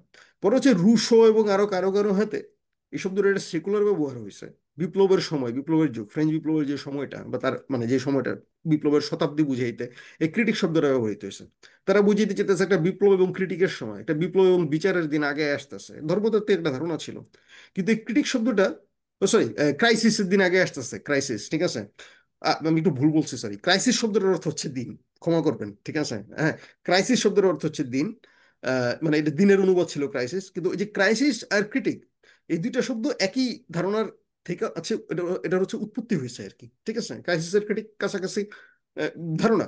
তো ক্রাইসিসেরও কাজ যেরকম হচ্ছে একটা রায় দেওয়া, ওরকম ক্রিটিকেরও কাজ হচ্ছে একটা রায় দেওয়া। তো ক্রিটিক শব্দটার সবচেয়ে ভালো অনুবাদ এই কারণে হচ্ছে ধরেন বিচার। আমি এই কারণে ক্রিটিকের মানে অনুবাদ করি হলো বিচার, পর্যালোচনা না, সমালোচনা না, বিচার। তো এই যে মানে আপনি একটা বিষয়ে জানতে গিয়া, বা মার্কস যখন এই কথাটা মানে মার্কস যখন ক্রিটিক শব্দটা ব্যবহার করছে তখনও মানে আপনার মার্কসের লেখাও ক্রাইসিস এবং ক্রিটিক এই শব্দ দুটো দেখবেন খুব গুরুত্বপূর্ণ। কমিউনিস্ট ম্যানিফেস্টোতে ক্রাইসিসের উপরে একটা বড় একটা প্যারাগ্রাফই আছে, বিশাল বড় প্যারাগ্রাফ, ঠিক আছে। তো ওই ক্রিটিক এবং ক্রাইসিস এই দুইটা খুব রিলেটেড ধারণা ছিল ওই সময়কার, বিশেষ করে মানে রিভলিউশনারি চিন্তকদের মধ্যে, সেটা রুশোর টাইম থেকে শুরু করে ধরেন মার্কসের টাইম পর্যন্ত। হ্যাঁ, আনটিল ক্রাইসিস শব্দটা একটা নতুন অর্থ লাভ করছে তারপরে। কিন্তু ক্রিটিক শব্দটা কিন্তু এখনো ওরকম একটা অর্থই রয়ে গেছে। ক্রিটিক আসলে সমালোচনা না, এটা হচ্ছে ধরেন বিচার, যে কোনো কিছুরে বিচারের কাঠ গড়ায় তোলা।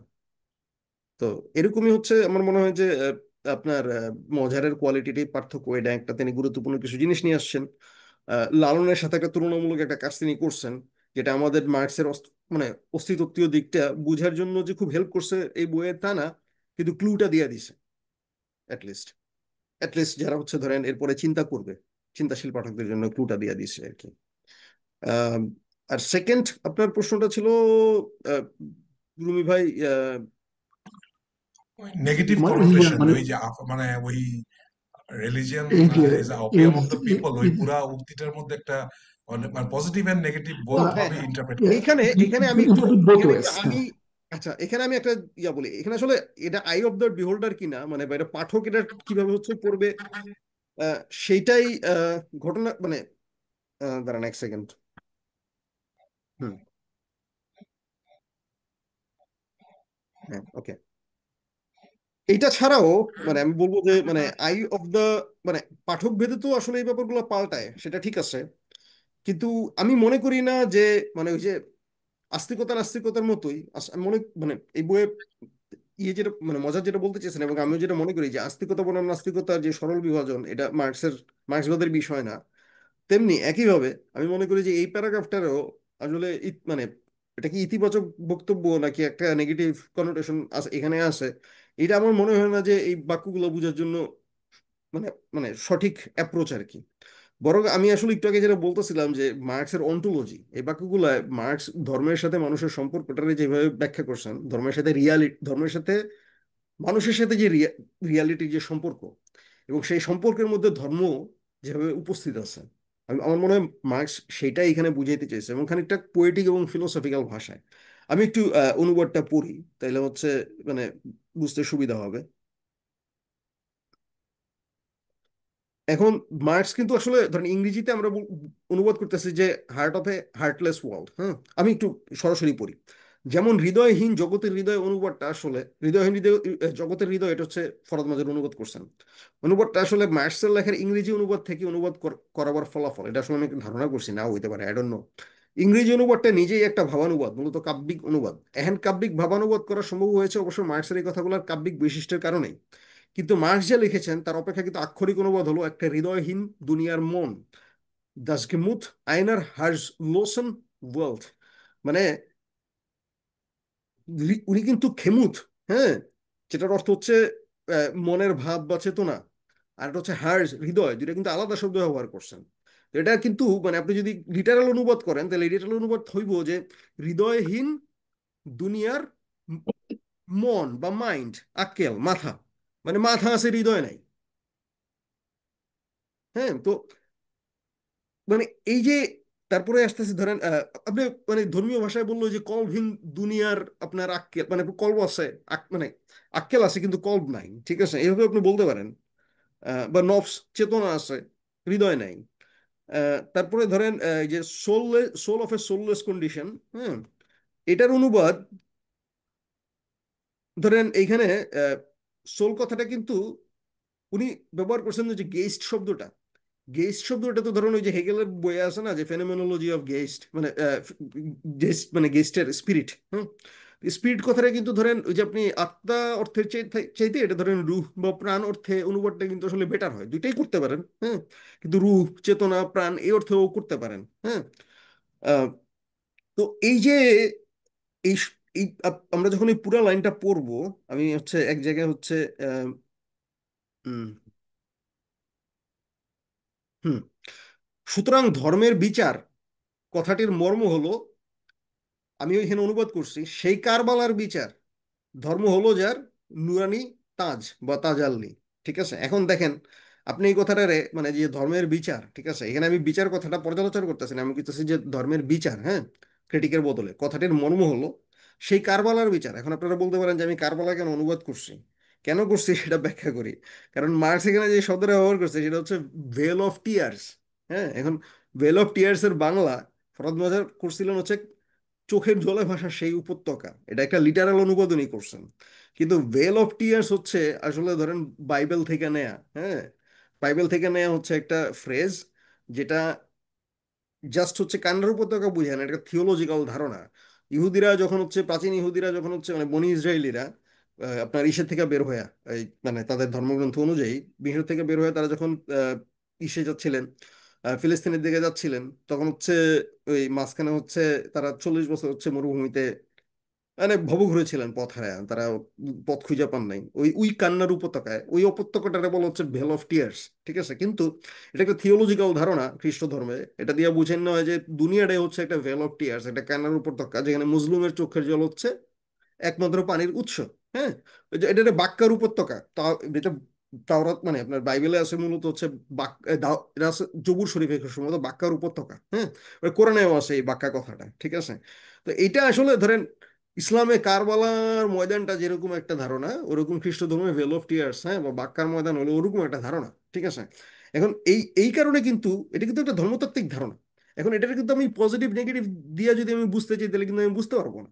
কারণ মার্কস আসলে বুঝাতে চাচ্ছে যে ধর্মটা আমাদের দুনিয়ায়, হ্যাঁ, মানে কিছু কন্ডিশন, মানে এমন একটা দুনিয়া যেখানে আমাদের আক্কেল আক্কেল থাকলেও আত্মা নাই, সরি আপনার হৃদয় নাই, ঠিক আছে, বা যেখানে হচ্ছে আমরা, ধর্মটা আসলে কি, ধর্মটা হচ্ছে একটা, ওই যে যেটা বলা যায় একটা একটা হোলিনেস, একটা নুরানি তাজাল্লি, একটা নুরানি তাজ, হ্যাঁ, যেটা হচ্ছে ওই যে আপনার হোলি ফিগারদের পেছনে মাথার মধ্যে আঁকা হয় আর কি, খ্রিস্টানদের বিভিন্ন পেন্টিং এর ছবিতে সেন্টদের বা ঈসা মসিহের, হ্যাঁ, মানে এটা ওই ওই ওই ওই স্যাক্রেডনেসটা বোঝায়, হোলিনেসটা।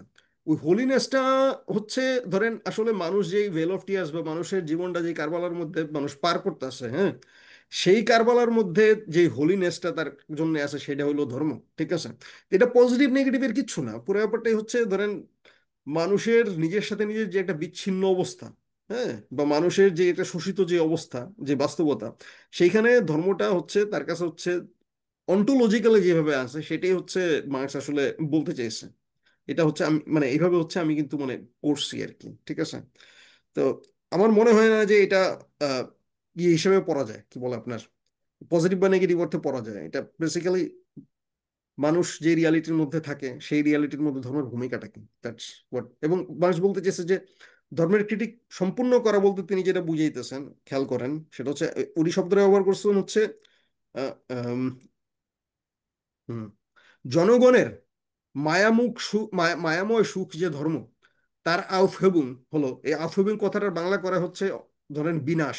ঠিক আছে, বা ধর্মের হচ্ছে সমাপ্তি। আউফহেবুং হলো সত্য সুখের দাবি। জনগণকে তাদের অবস্থা সম্বন্ধে মায়াচ্ছন্নতা ত্যাগ করতে বলার অর্থ হলো তাদেরকে এমন এক অবস্থা বা হালত ত্যাগ করতে বলা যে হালতের জন্য এই মায়াচ্ছন্নতার প্রয়োজন। মানে মানুষ যে অবস্থায় আছে এই হালতে, যে এই হালতের জন্য এই মায়াচ্ছন্নতার প্রয়োজন, এই ধর্মের প্রয়োজন। সো জনগণরে এই ধর্ম ত্যাগ করতে বলার অর্থ মানে এই মায়াচ্ছন্নতা ত্যাগ করার অর্থ বলা হচ্ছে এই পুরো হালতটাই ত্যাগ করতে বলা, মানে মার্কস আসলে বুঝিতেছে যে ম্যাটেরিয়াল কন্ডিশনের পরিবর্তন ছাড়া ধর্মের মায়াচ্ছন্নতা কাউরে ত্যাগ করতে বলার কোনো অর্থ নাই। হুম। কিন্তু মার্কস কিন্তু বলতেছে যে ধরেন মানে ধর্ম, জনগণের মায়াময় সুখ যে ধর্ম, তার আউফ হেবুং, বা সাবলেশন হলো সত্য সুখের দাবি। এই আউফ এবং কথার আর বাংলা করা খুব কঠিন, কারণ এটার অর্থ আসলে বাতিল করা না বা বিলুপ্তি করা না, এটা হচ্ছে একই সাথে হচ্ছে বাতিল এবং সংরক্ষণ। আপনি যারে বাতিল করছেন তারই ভিন্ন একটা রূপে আপনি সংরক্ষণ করছেন। হ্যাঁ, এটা এমনও হইতে পারে যে যা এক সময় পুরোপুরি একটা মানে একটা ধর্মীয় একটা মানে অলিক, হ্যাঁ, একটা হোলি বা একটা স্যাক্রেড আইডিয়া হিসেবে ছিল, হ্যাঁ, একটা ট্রান্সেন্ডেন্টাল আইডিয়া হিসেবে ছিল, সেটাই পরবর্তীতে আসলে ধরেন ডিফারেন্ট একটা রূপে, একটা সেকুলার রূপে থাইকা যাওয়া আর কি। হ্যাঁ, এটাই আমার মনে হয় যে এখানে বুঝিয়ে দিয়েছেন। আউফহেবুং মানে বাতিল না বা বিলুপ্তি না, একই সাথে হচ্ছে বাতিল ও সংরক্ষণ, ফানা এবং নতুন রূপে বাঁকা, এই টাইপের একটা ব্যাপার আর কি। তো এইভাবে আমি পড়ছি আর কি। আর আপনি যেটা বললেন সর্বশেষ হচ্ছে বামপন্থীদের কথা যেটা বললেন, যে ওইটা অনেকগুলা কারণ আছে, সেটা এই বইয়ের সাথে রিলেটেড না হইলেও আমি অল্প কথায় বলে রাখি। আহ, জামাতের সাথে তো তাদের একটা অনেক আগে থেকে একটা প্রবলেম তো ছিলই। হ্যাঁ, বিভিন্ন সময় তো ধরেন 80-90 রাজনীতিতে অনেক মারামারিও হয়েছে। হ্যাঁ, শহীদ টহিদও আছে সিপিবি ছাত্র ইউনিয়নের। আর কিন্তু ওই যে ওয়ার অন টেরোরের টাইমটা তারা নিজেরাও যথেষ্ট পরিমাণ হচ্ছে ঝামেলায় পড়ছে, প্রেসারে পড়ছে, তাদের সমাবেশে হামলা করা হয়েছে। আহ, বিভিন্ন সময়ে 13 সালে তাদের এই যে আপনার ওই হেফাজতের সমাবেশের সময় তাদের অফিসে বোমা হামলা হয়েছে। তাদের তো অনেকগুলো মানুষ বোমা হামলায় মারা গেছে না একবার, আওয়ামী লীগের আমলে না বিএনপির আমলে ভুলে গেলাম। হ্যাঁ, তো তাদেরকে তো উদিচি হামলা আমরা বর্তমান হামলা হ্যাঁ ছিল হ্যাঁ এগুলো। হ্যাঁ, তাদের অনেক ট্রমা আছে তো। তো ওর মধ্যে থেকে ওই যে উদিচির একটা অর্ধেক অংশ কিন্তু বের হয়ে এসেছে রিসেন্টলি, ঠিক আছে, মানে সিপিপি থেকে। তো সেগুলো হচ্ছে বেরোয়, কিন্তু ওদের ট্রমা আসে, ওদেরকে এটা মনে করার কোনো কারণ নেই যে ওরা এমনি এমনি হচ্ছে মানে দেখা গেছে ওদের এই মৌলবাদ বা জামাত বা ইসলাম নিয়ে ওদের মানে ইসলামপন্থী রাজনীতি নিয়ে ওদের যে কনসার্ন, কারণ আছে। আহ পারস ভাইকে ধন্যবাদ। আমরা মনে হয় আমাদের আলাপে যাইতে পারি। আমি একটু একটু আমার অপিনিয়নটা দিয়ে আমি শুরু করি আর কি। এরপরে শফিক ভাই বললেন, প্রীতিলতা আছেন, আপু আছেন, তো আমরা সবাই আস্তে আস্তে নিজের মতো আলাপ করলাম। তো আমি হচ্ছে বইটা নিয়ে জাস্ট সাবস্টেন্সিয়েট আলাপ আর কি।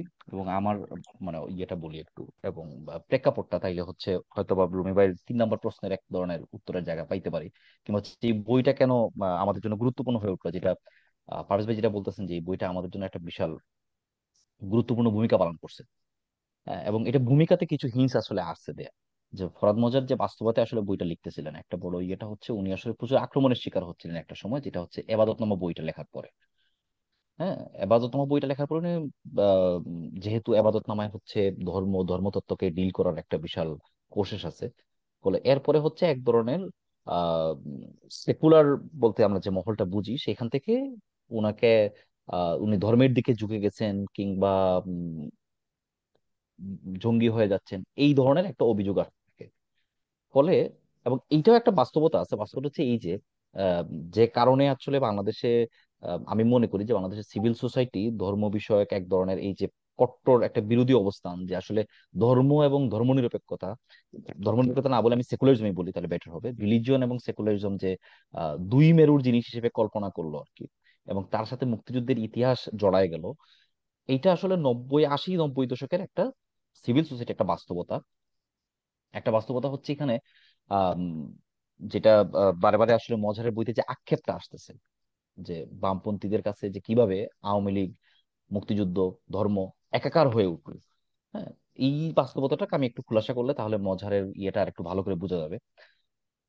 একটা হচ্ছে আমি মনে করি, মানে আমার অবস্থান, আমার পর্যালোচনা হচ্ছে এটা, যে 80-এর দশকে যেটা হয়েছে আসলে একদিকে উম, জামাতের অ্যাক্টিভিটি, এবং জামাতের অ্যাক্টিভিটিটা যখন স্টার্ট হচ্ছে তখন হচ্ছে 71-এর ভায়োলেন্সটাকে অস্বীকার, যার ফলে এক ধরনের 71-এ যাদের থকথকে স্মৃতি আছে ভায়োলেন্সের, ট্রমার স্মৃতি আছে, সেটাকে আবার জেগে ওঠা। আবার একই সাথে জামাতের যে পরিচয়টা সেটা হচ্ছে এক ধরনের ধর্মভিত্তিক রাজনীতির পরিচয় নিয়ে সারা দুনিয়াতে এট দ্যাট টাইম আমার হচ্ছে একটা ফান্ডামেন্টালিজমের, পলিটিক্যাল ইসলাম নিয়ে, ইসলামের যে একটা আবহ তৈরি হচ্ছে আফগান যুদ্ধ থেকে শুরু করে সবকিছু নিয়ে। ফলে জামাতে ইসলাম একই সাথে সেই পলিটিক্যাল ইসলাম আবার হচ্ছে মুক্তিযুদ্ধ, এই সব প্রশ্নে একটা ইন্টারসেকশন করছিল। জামাত প্রশ্নে এসে। ফলে দেখা যায় বাংলাদেশের পুরো সেকুলার মহল, সে আসলে যখন পলিটিক্যাল ইসলামের বিরোধিতা করতে যায়, কিংবা একদম লিবারেল পুরো মহলটাই সেই পলিটিক্যাল ইসলামের বিরোধিতা এবং হচ্ছে মুক্তিযুদ্ধ বিরোধিতা কিংবা হচ্ছে মুক্তিযুদ্ধের সাথে একটা লিঙ্ক আপ হয়ে যায় বেসিক্যালি জামাতের উপস্থিতির কারণে, যেটা আমার পর্যালোচনা, এবং কি ওই সময় লিটারেচার গেটে এটা খুবই স্পষ্ট বোঝা যায়। কিন্তু যেটা হচ্ছে যে ধর্ম নিয়ে বোঝাপড়াটা এত কম থাকার কারণে, কিংবা আমি বলবো যে ধর্মর সাথে আসলে আমাদের এখানে কোনো একটা কারণে, যেটা হচ্ছে 20-এর দশক থেকে এটা স্টার্ট হয়েছিল, এখানে ধর্মকেও বোঝাপড়া এখানে প্রগতি চলেছে, কিন্তু 60-এর দশকে 70-এর দশকে এসে আসলে এই ঘটনাটা আর ফ্লোরিশ করে নাই বেসিক্যালি। এবং এক ধরনের পাকিস্তানের অভিজ্ঞতা, 71-এর অভিজ্ঞতা ধর্মের প্রশ্নে, ফলে ধর্ম নিয়ে আমাদের লিবারেল মহলের আসলে এক ধরনের দূরত্ব তৈরি হয়েছিল বোঝাপড়াতে। ইটস নট যে তার সে ধর্ম চর্চা থেকে বের হয়ে আসে, মোটেও এটা বলতেছি না, কিন্তু ধর্মে এজ এ ফোর্স হিসেবে সে কিভাবে ডিল করবে এটা আসলে সে কখনো পর্যালোচনা করেনি।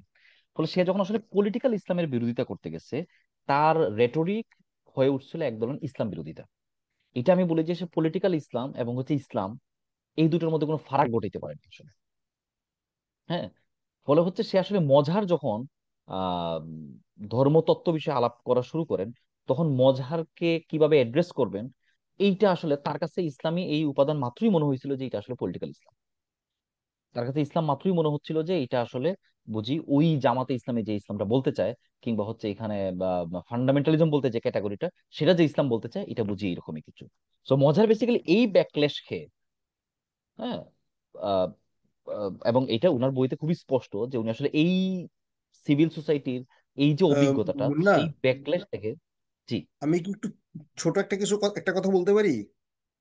হ্যাঁ, আমি একটু শেষ করে ফেলি ভাই, তাহলে হচ্ছে হ্যাঁ ধরেন হ্যাঁ হ্যাঁ আমি, হ্যাঁ হ্যাঁ তাহলে আমি ভুলে যাবো আর কি।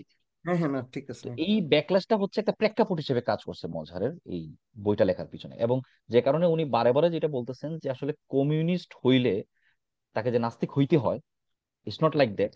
এবং কমিউনিস্টরা যে নাস্তিক, মানে নাস্তিকতা আসলে এক না।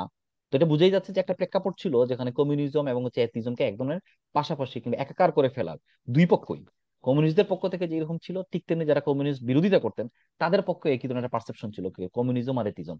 সো মজার এই স্ট্রাগলটা আবার হাতে নিয়েছিলেন, যে হচ্ছে কমিউনিজম আর এথিজম আসলে আলাদা জিনিস।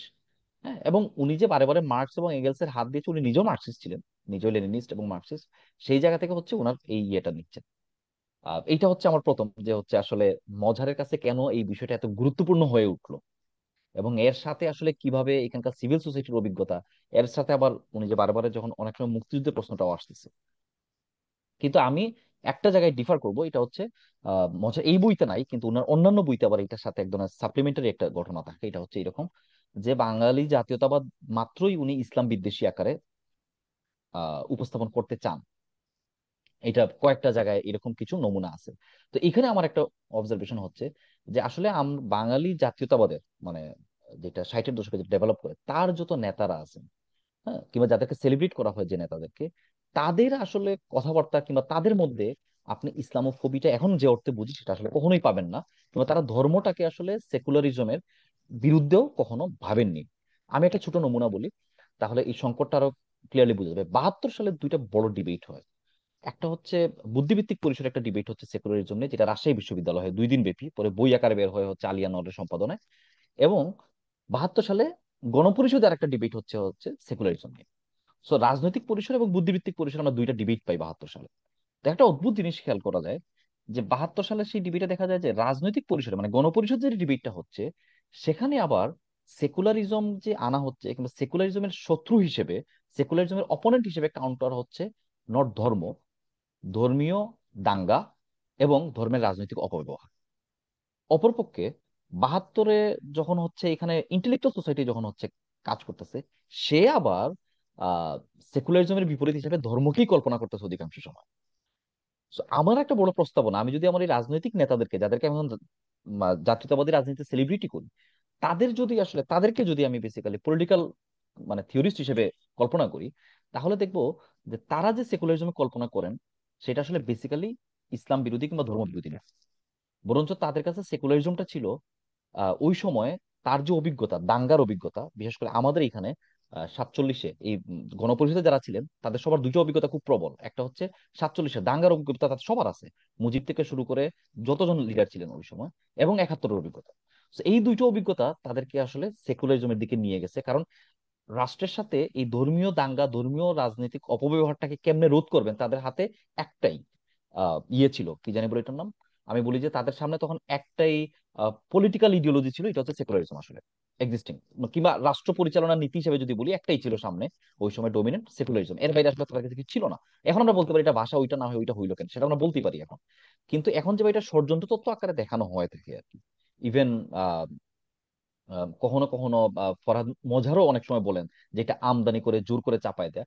এইটা আসলে আমার মনে হয় যে এটার সাথে আমি একটু দ্বিমত করি এই জায়গা থেকে। এটা স্পষ্ট এই বইয়ে নাই, কিন্তু এটা এখন বর্তমানে উনি অনেক সময় দাবি করে থাকেন আর কি। সেখানে আমি বলি যে না, আমার রাজনৈতিক নেতাদের আসলে অবস্থানটা এরকম ছিল না, বরঞ্চ বুদ্ধিভিত্তিক পরিসরে আলাপটা এরকম ছিল যে সেকুলারিজম এবং ইয়ের একটা বিরোধাত্মক অবস্থা। কিন্তু মজহারের এই জায়গা থেকে আমি বলি যে মজহারের এই আলোচনার গুরুত্বটা, উনি যখন এই আলাপটা তুলেন, আমার সিভিল সোসাইটির যে আবহ ছিল ধর্মটাকে পর্যালোচনাহীন রাখা, যার ফলে যেটা সংকট তৈরি হয়েছিল, এখন সেই সংকটের একটা ধারাবাহিক সংকট আবার আমি এই সময় ফেস করতেছি। সেটা কিভাবে বলি, এটা হচ্ছে আমার আগের 90 দশকের সিভিল সোসাইটি যেভাবে ইসলাম এন্ড পলিটিক্যাল ইসলামের মধ্যে, হ্যাঁ, পার্থক্যটা ঘটাইতে না পেরে সে আসলে এক ধরনের পলিটিক্যাল ইসলাম বিরোধিতাটাকে ইসলাম বিরোধী বানায় ফেলছে। ব্যক্তিগতভাবে আমি বহু লোককে চিনি যাদেরকে হচ্ছে বাংলাদেশের সবাই মনে করেন তারা হচ্ছে আসলে ইসলাম বিদ্বেষী, কিন্তু আমি ব্যক্তিগতভাবে পরিচয়ভাবে জানি যে তারা খুবই ধার্মিক জীবনযাপন করে। এই ঘটনাটা তাহলে কিভাবে ঘটে, যে একদিকে সে যখন পাবলিক পরিসরে বক্তব্য দেয় তখন মনে হচ্ছে যে সে আসলে ইসলাম ফোবিক মনে হচ্ছে, আবার সে আবার খুবই ধার্মিক জীবনযাপন করে, রিলিজিয়াস জীবনযাপন করতেছেন। এই দুটো ঘটনা কেমনে ঘটে? তখন আমি দেখলাম যে না, সে আসলে প্রতিবাদ করতে যাচ্ছে পলিটিক্যাল ইসলামের, এই ফারাকটা ঘটাইতে পারতেছে না। এই সময় আসলে আরেকটা ঘটনা ঘটতেছে, এটা হচ্ছে যেহেতু ইসলাম আইডেন্টিটিটাকে, নট ইসলাম আইডেন্টিটি আমি বলতেছি, এক ধরনের ইসলামী রেটরিক কিংবা হচ্ছে এক ধরনের ইসলামপন্থী রাজনীতিকে বেশিং করার কাজে হচ্ছে আওয়ামী লীগ ইয়ে ইউজ করছেন বারে বারে।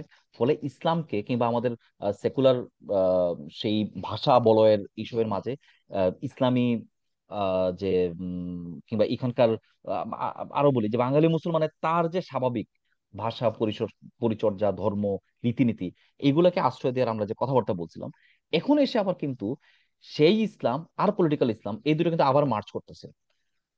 হ্যাঁ, দেখবেন যে এখন আবার সেই ইসলামের ইয়ে করতে গিয়ে তিনি কিন্তু আবার অজান্তেই পলিটিক্যাল ইসলামের আলাপি করে ফেলতেছেন। মানে যে ফারাকটা হচ্ছে 90 দশকে করা, মানে আমার সিভিল সার্ভিস করতে পারেন নাই, সেই ঘটনাটা কিন্তু আবার এখন এই জায়গায় এসে ঘটতেছে। এটা হচ্ছে ধরেন আমার আহ 2 নম্বর ইয়ে যেটা, যে এই দুইটা পার্থক্য আমরা খুব একটা করতে পারতেছি না। এখন যেটা যদি বলি যে হচ্ছে ধরেন মজারের আলাপকে সাবস্টেন্সিয়েট করেই আমি একটু দুইটা পয়েন্ট বলতে চাই দুইজনের আলাপ ধরে। একজন হচ্ছেন যে আমার কেন ধর্মের আলাপটা জরুরি।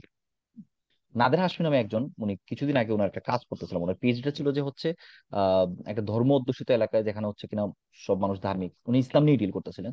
তো সেখানে আসলে আহ আমি লিবারেল ডেমোক্রেসির আলাপ কিংবা সেকুলারিজম আলাপ কিভাবে, লিবারেল ডেমোক্রেসি আলাপটা কিভাবে করবো কিংবা ওই যাত্রাটা কেমনে হবে, তখন তিনি দেখাচ্ছিলেন যে ইউরোপেও যখন সেকুলারিজমের উদ্ভবটা হচ্ছে বেসিক্যালি, তখনও ইটস নট যে সে রিলিজনের অপোনেন্টে, বরঞ্চ উনি লক ধরে দেখাচ্ছেন, জন লক ধরে, যে আসলে সেকুলারিজমকে খ্রিস্টান থিওলজির ভিতর থেকেই জাস্টিফাই করে করে আলাপটা হচ্ছিল, টলারেশন কনসেপ্ট ধরে। তো উনি বলতেছিলেন যে আসলে আমাদের সমাজেও আমরা যখন হচ্ছে, উনি ইসলাম নিয়ে কিংবা মুসলিম অধ্যুষিত এলাকা নিয়ে আলাপ করতেছিলেন, যে এখানেও যখন সেকুলারিজম নিয়ে আলাপটা হবে, ইটস নট যে ধর্মের বাইনারি অবস্থায় গিয়ে আলাপ করতে হবে, বরঞ্চ ধর্মের ভেতর থেকেই তার লজিক উৎপাদন করে এই আলাপটা করতে হবে, মানে ধর্মের সদর দরজা পেরোই আমাকে যেতে হবে। এটা হচ্ছে একটা, সেখান থেকে মজাহ আলাপটা খুব সাবস্টেন্সিয়েট করে। আবার সেকুলারাইজেশন থিওরিও তো ফেল করছে সারা দুনিয়াতে, মানে হচ্ছে ধরেন শিক্ষা দীক্ষা উন্নতির ফলে ফলে ধর্মের হ্রাস ঘটবে, এই যে একটা কমন থিওরি যেটা ছিল, এই থিওরি ফেল করছে। ফলে এই জায়গায় এসে আসলে আমি যখন এখন ধর্মের আলাপটা করি তখন আমাকে আসলে কয়েকটা লেয়ারে আলাপটা করতে হয় বলে আমি মনে করি, কিংবা সতর্ক থাকতে হয় আমাকে। একটা হচ্ছে, আমি যখন ধর্মের আলাপটা করতেছি, ঠিক তখন আমাকে আবার এটাও মনে রাখতে মানে মনে রাখতে হয় যে সেই ধর্মের রূপটা কেমন হইতে পারে। তো সেখানে হচ্ছে অশেষ নন্দী আমাদেরকে খুব ভালো দুইটা ফ্রেমিং দেন, যে রিলিজন এজ এন ইডিওলজি, আবার রিলিজন এজ এন ফেইথ হিসেবে কাউন্ট করা, যেটা হচ্ছে সুদীপ্ত কবিরাজ যেটা পরে বলেন যে হচ্ছে তিক রিলিজিয়ন, তিন রিলিজিয়ন। তো এটা কোনটা, যে ধরেন হচ্ছে না আমি আহ আসলে প্রবলভাবে ধরেন আমার জীবন ধর্ম দ্বারা ইয়েতে আমাদের বাংলাদেশে যে পীর কালচার, হ্যাঁ, যে আপনি ফুলতলি পীরের কাছে যান, তার কাছে গেলে মনে হবে যে এই ধর্মের ওই পীরের মুরিদ হচ্ছে পুরোপুরি সহি মুসলমান না। তো এইরকম হচ্ছে তার অজস্র আসলে তার জীবনযাপনের পুরোটা, যে শার্টের প্যান্ট একটু উপরে তুলবো কি তুলবো না, শার্ট একটু ইয়ে তুলবো কি তুলবো না, এটা হচ্ছে তার জীবনযাপন পুরোটাই কন্ট্রোল হয় আসলে রিলিজন খুব গভীর ভাবে ইয়েতে। তো সুদীপ্ত কবিরাজ বলতেছেন এই যে ধর্মটা, সে আসলে পলিটিক্যাল কমিউনিটি তৈরি করতে পারে না, সে পলিটিক্স করতে পারে না আসলে। হ্যাঁ, কারণ তার পলিটিক্যাল কমিউনিটি ছোট হয়। কিন্তু তিন রিলিজন যেটা হয়, যেটাকে হচ্ছে অশিষ নন্দী বলছেন রিলিজন ইজ ইডিওলজি, সে দাবি করবে যে হচ্ছে আসলে না, আমার এখানে আহ, আমি আপনি নামাজ পড়ি, চলেন আমরা সবাই মুসলমান। হ্যাঁ, সেই এই ফারাকগুলো আর ঘটাবে না। উনি বলছেন যে পলিটিক্স করতে হইলে যে আহ, আমার কমিউনিটি তৈরি, যে ইমাজিন কমিউনিটি আমার কল্পনা করতে হয় আর কি, যে কমিউনিটি আমার কল্পনা করতে হয়, সেটার জন্য আসলে এই তিন রিলিজন হচ্ছে বেশি ফাংশনেবল। তখন তিনি বলেন যে আসলে সাবারকার নাস্তিক হওয়া সত্ত্বেও উনি কিভাবে হিন্দুত্ববাদী পলিটিক্সের জনক হয়ে উঠতে পারেন। হ্যাঁ, কারণ তাকে কাজ করতে হয়েছে বেসিক্যালি তিন রিলিজন নিয়ে, নট টিক রিলিজিয়ন নিয়ে। ফলে এখনো যখন আমি মনে করি আমরা যে আলাপটা যখন করি ধর্ম নিয়ে, তো এই আলাপটাও আসলে আমাদের করা উচিত। যেহেতু আমরা আসলে এক ধরনের যেটা পারভেজ ভাই বারে বারে বলেন যে এক ধরনের ইসলামোফেসিজম, হ্যাঁ, পলিটিক্যাল ইসলামকে কেন্দ্র করে যে আলাপটা ভাই আগ বাড়ান, যে একজন ইসলামোফিজম বাড়ান, তো এই সময় দাঁড়ায় আমি যখন ধর্ম নিয়ে ইসলাম নিয়ে আলাপ করবো, তখন আমি আসলে ইসলাম এজ এ রিলিজিয়ন কিংবা ইসলাম এজ এন ইডিওলজি, মানে রিলিজিয়ন এজ এন ইডিওলজি আর রিলিজিয়ন এজ এ ফেথ, এই দুটো ফারাক করেও মনে হয় আলাপটা করা উচিত। অত্যন্ত ইন্ডিয়ার অভিজ্ঞতা, বাংলাদেশের অভিজ্ঞতা, এইসব অসংখ্য অভিজ্ঞতা আমাদেরকে আসলে হয়তোবা এইসব দিকে প্ররোচিত করে। এটা আমি বলতে চাই যে মজার আলাপটা যেখানে শেষ করছিলেন, সেখান থেকে আমাদের আলাপটা আসলে শুরু করতে হবে। মজার আলাপটা শেষ করে ফেলছেন এখানে এসে যে ধর্মকে আমার পর্যালোচনার মধ্যে আনতে হবে, কিন্তু সেটা কিভাবে করবো এটা কিন্তু আর মজার বলবে না। মজার দেখাচ্ছেন যে হচ্ছে ইউরোপে এইভাবে এইভাবে হয়েছে, মার্কস করছেন, ফয়েরবাখ করছেন, সবাই করছেন, বাট এবং খ্রিস্টান ধর্মের কি কি পর্যালোচনা হয়েছে সেটার হচ্ছে উনি নির্যাসটা এসে এখানে বলেন। এবং এটার সাথে আমরা পুরোপুরি একমত যে ইসলামের সাথে আসলে আমাদের এখানে এই জনগোষ্ঠীর সাথে আমার একই পর্যালোচনার মধ্যে দিয়ে যেতে হবে, কিন্তু এটা সেটা কিভাবে হবে, এখানে আসলে আইসা মজার স্টপ করে ফেলে না। আমার মনে হয় যে আসলে আমাদের জার্নিটা এখান থেকে স্টার্ট হবে। হ্যাঁ, কিন্তু সেই স্টার্ট যখন হবে তখন আমাদের আবার আমাদের জটিলতা আবার আরো অনেক স্তরের চলে আসছে এখন পৃথিবীতে। সেখানে আমি মনে করি যে এই যে তিন রিলিজন ধর্মকে এইভাবে বোঝা, হ্যাঁ, ধর্মের তো আসলে নানা স্তর তৈরি হচ্ছে। হ্যাঁ, কিংবা রিলিজন এজ এন ইডিওলজি আমি কিভাবে বুঝবো, রিলিজন এজ এন ফেথ কিভাবে বুঝবো, এই জিনিসগুলো আসলে আমার এখন মাথায় রেখেই আলাপটা করা উচিত বলে আমি মনে করি। এই হচ্ছে আমার আলোচনা। ফার্স্ট ভাই আপনি যেটা বলতেছিলেন। আহ, না, আপনি আসলে অনেক কিছু অলরেডি কভার করে ফেলছেন। মানে আপনার মতে আমি ইসের কাজগুলোর সাথে পরিচিত না। ফরদ মজার অবশ্য মনে হয় মানে ধর্মের মানে ইসলামের ক্ষেত্রে এই বিভাজনটা মানবেন না আর কি, ইডিওলজিক্যাল ভার্সেস ফেইথ আর কি। আহ, সেটাও অসুবিধা নাই, কারণ আমি নিজেও আসলে ইসলামরে পলিটিক্যালি বুঝায় কোনো সমস্যা দেখি না। কিন্তু সেই সাথে এটাও বুঝতে হবে যে সবাই ইসলামের পলিটিক্সে বুঝতে, ইসলামে এই এই অবস্থাটাও আছে যে যারা ইসলামের পলিটিক্স হিসেবে নিতে চায় না, হ্যাঁ, জাস্ট হচ্ছে পার্সোনাল বা মানে সমাজের রিলিজন নিতে, তাদেরও তো সেই রাইট আছে, বুঝছো না? তো সেই রাইট স্বীকার করতে হবে, বিশেষ করে আমাদের একটা সময় যখন হচ্ছে পলিটিসাইজেশন জিনিসটা সবসময় ইতিবাচক না। ঠিক আছে, মানুষের ঘরের ভিতরে থেকে মানে মানুষের তো আসলে জীবের জীবন বলতে কিছু নাই। আল্লাহর অধীন জীবের জীবন বলতে যা ছিল আগে সেটা অলমোস্ট হচ্ছে নাই করে ফেলা হয়েছে। তো হচ্ছে আপনার বাংলাদেশে যেটা মানে জামাতের ক্ষেত্রে তো দুইটা জিনিস আসলে সেই পাকিস্তান আমল থেকেই প্রবলেম আছে। একটা সেটা হচ্ছে যে যেহেতু জামাত হচ্ছে ধর্মের রাজনীতিটা এমন ভাবে করতো, সেটা অনেকটা হচ্ছে এই যে আপনার ওই যে কি বলে মানে তারাই আসলে ইসলাম আর তাদের পলিটিক্যাল ইসলামের মধ্যে তো কোনো ফারাক রাখে নাই। হ্যাঁ, সো যেটা হয়েছে যে আপনার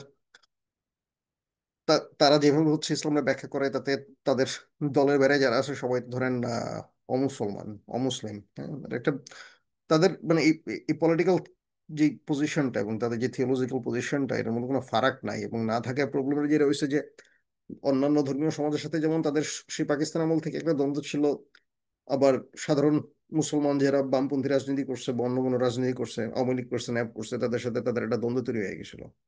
হ্যাঁ, কারণ এটা তার একটা আনফেয়ার অ্যাডভান্টেজ সবসময় নিতে চাইতো আর কি ইসলাম দিয়া। এটারে অন্যরা কখনোই হচ্ছে সহ্য করতে পারেনি। কে পারবে এটা? আমি ছোটবেলা যে মানে আমার কাছে ওটা গায়ে লাগছে সবসময়, এটা কেন করবে? হ্যাঁ, এটা পরে এটা আনফেয়ার, নিজেদেরকে ইসলাম হিসেবে আবির্ভূত করা। ঠিক আছে, এটা তো কোনো পলিটিক্স না। ঠিক আছে, এটা শফিক পলিটিক্সের ভাই, নামে মানে ধর্মভিত্তিক রাজনীতি বলতে পুরাতন আমরা এটাই বুঝতো, তারা এটারই হচ্ছে নিষিদ্ধ করতে চাইতো। ঠিক আছে। আহ, কিন্তু ওইটা নিষিদ্ধ করে রাখে এই সমস্যার কোনো সমাধান নাই, এটা হলো তাদের সবচেয়ে ভুল ছিল। যেটা দরকার ছিল পর্যালোচনা, মোকাবেলা। ফরাদ মাজার বলছে যে মোকাবেলা করতে হবে, কিন্তু আমি মনে করি না সহুল যেটা বলছেন সেটা রূপক আকারে বলছেন কি আমি জানি না। মানে এটা আমাদের শুরু করতে হবে এমন তো না, আমরা তো শুরু করছি এটা অনেক আগে। মোকাবেলা তো 20 বছর আগের হ্যাঁ, হ্যাঁ, গত দশ একদম একদম। বছরে কি। হ্যাঁ। হ্যাঁ হ্যাঁ, আমরা বলতেছি আসলে মজারা লাভটা যে জায়গায় শেষ হয়ে গেছে ভাই, হুম হুম। আমরা আসলে যে শুরু করছি এটা আসলে ওই, আমি আমি আমি ওই অর্থে হ্যাঁ বলতেছিলাম আর কি, হ্যাঁ যে হ্যাঁ আমরা হ্যাঁ করতেছি হ্যাঁ। আলাপটা এখানে শেষ করছে, আমরা করতে হবে। এখন আসলে হুম আমরা হুম। ওই করার হ্যাঁ মধ্য হ্যাঁ দিয়ে যাচ্ছি। হ্যাঁ হ্যাঁ হ্যাঁ হ্যাঁ হ্যাঁ হ্যাঁ। আচ্ছা, এখানে মোকাবেলা। এখানে আমার একটা প্রশ্ন দুজনকে প্রশ্ন হয়, আমি জানি না আমি সব টাইম নিয়েছি কিনা, বাকিরা কি বলতে যাচ্ছে। ও, এখানে আর আমাদের কোশ্চেন সেশনে কিছু প্রশ্ন আছে, এগুলো সোহেল পরে উত্তর দিবে। হ্যাঁ, আচ্ছা, এই যে মোকাবেলা, এখন মোকাবেলা কথাটা কি, এটা অফেন্সিভ টার্ম বা defensive term? Is he being defensive about religion in বামপন্থা, আর is he going into offensive? আমি যে কারণে প্রশ্নটা করি, 2013 সালে হেফাজত ইসলাম একটা শাপলা চত্বরে একটা মহাসভা করেন। যে শাপলা গণহত্যা হয়েছিল, ম্যাসাকার হয়েছিল, হ্যাঁ। সেখানে ওদের 13 দফা দাবি দাবি ছিল হেফাজত ইসলামের। এবং 13 দফার দাবিটা আমরা অনেকেই জানি না। সেটা আমি দু একটা দাবি পড়তে যাচ্ছি, এগুলো, হ্যাঁ, এগুলো কি, ওটা 13 দফা কি আমরা ছিল? আমরা আমরা আমরা তো জানি এগুলো 13 দফা, অসুবিধা নাই। হ্যাঁ, একটা ছিল হচ্ছে গিয়ে ব্লাসফেমির জন্য মৃত্যুদণ্ড, সব hmm free mixing, free thinking, freedom of speech সব সব বাতিল করা, হুম কোনো মানে সমস্ত মুরতাদ, তারপরে এই কাদিয়ানীদেরকে ইসলাম ঘোষণা ঘোষণা করা, সমস্ত শিক্ষা ব্যবস্থা মাদ্রাসা করে ফেলা, এগুলো সত্যি আর দাবি। এখন, ইসলামোফ্যাসিদ, ইসলামোফ্যাসিদ দাবি। হ্যাঁ, এখন এই যে, আমি যতদূর জানি, I may be wrong, correct me wrong, Farhad mother সাহেব ওই ওই আন্দোলনকে, ওই দাবিগুলো সমর্থন করছিলেন। হি সাপোর্টেড বলবেন দিস মতামত 13 সমর্থন পয়েন্ট। করছেন অবশ্য। হ্যাঁ, এখন তাহলে কি উনি মোকাবেলা করতে কি, now is he going into offensive by full scale counter revolution Islam? আচ্ছা, ওইখানে আমি একটু কথা বলি, এটা আসলে একেবারে পরিষ্কার ধারণা রাখা দরকার মনে হয়। ফরাদ বাজারের বই যখন আমরা পড়বো, ওই যেটা বললাম আর কি, আর ফরাদ বাজারের যে পলিটিক্স, বিশেষ করে আমি যে প্রথমে বলতেছিলাম যে এই বইটা পড়ার সময় আমাদের আসলে পড়া উচিত ক্লোজ রিডিং করে।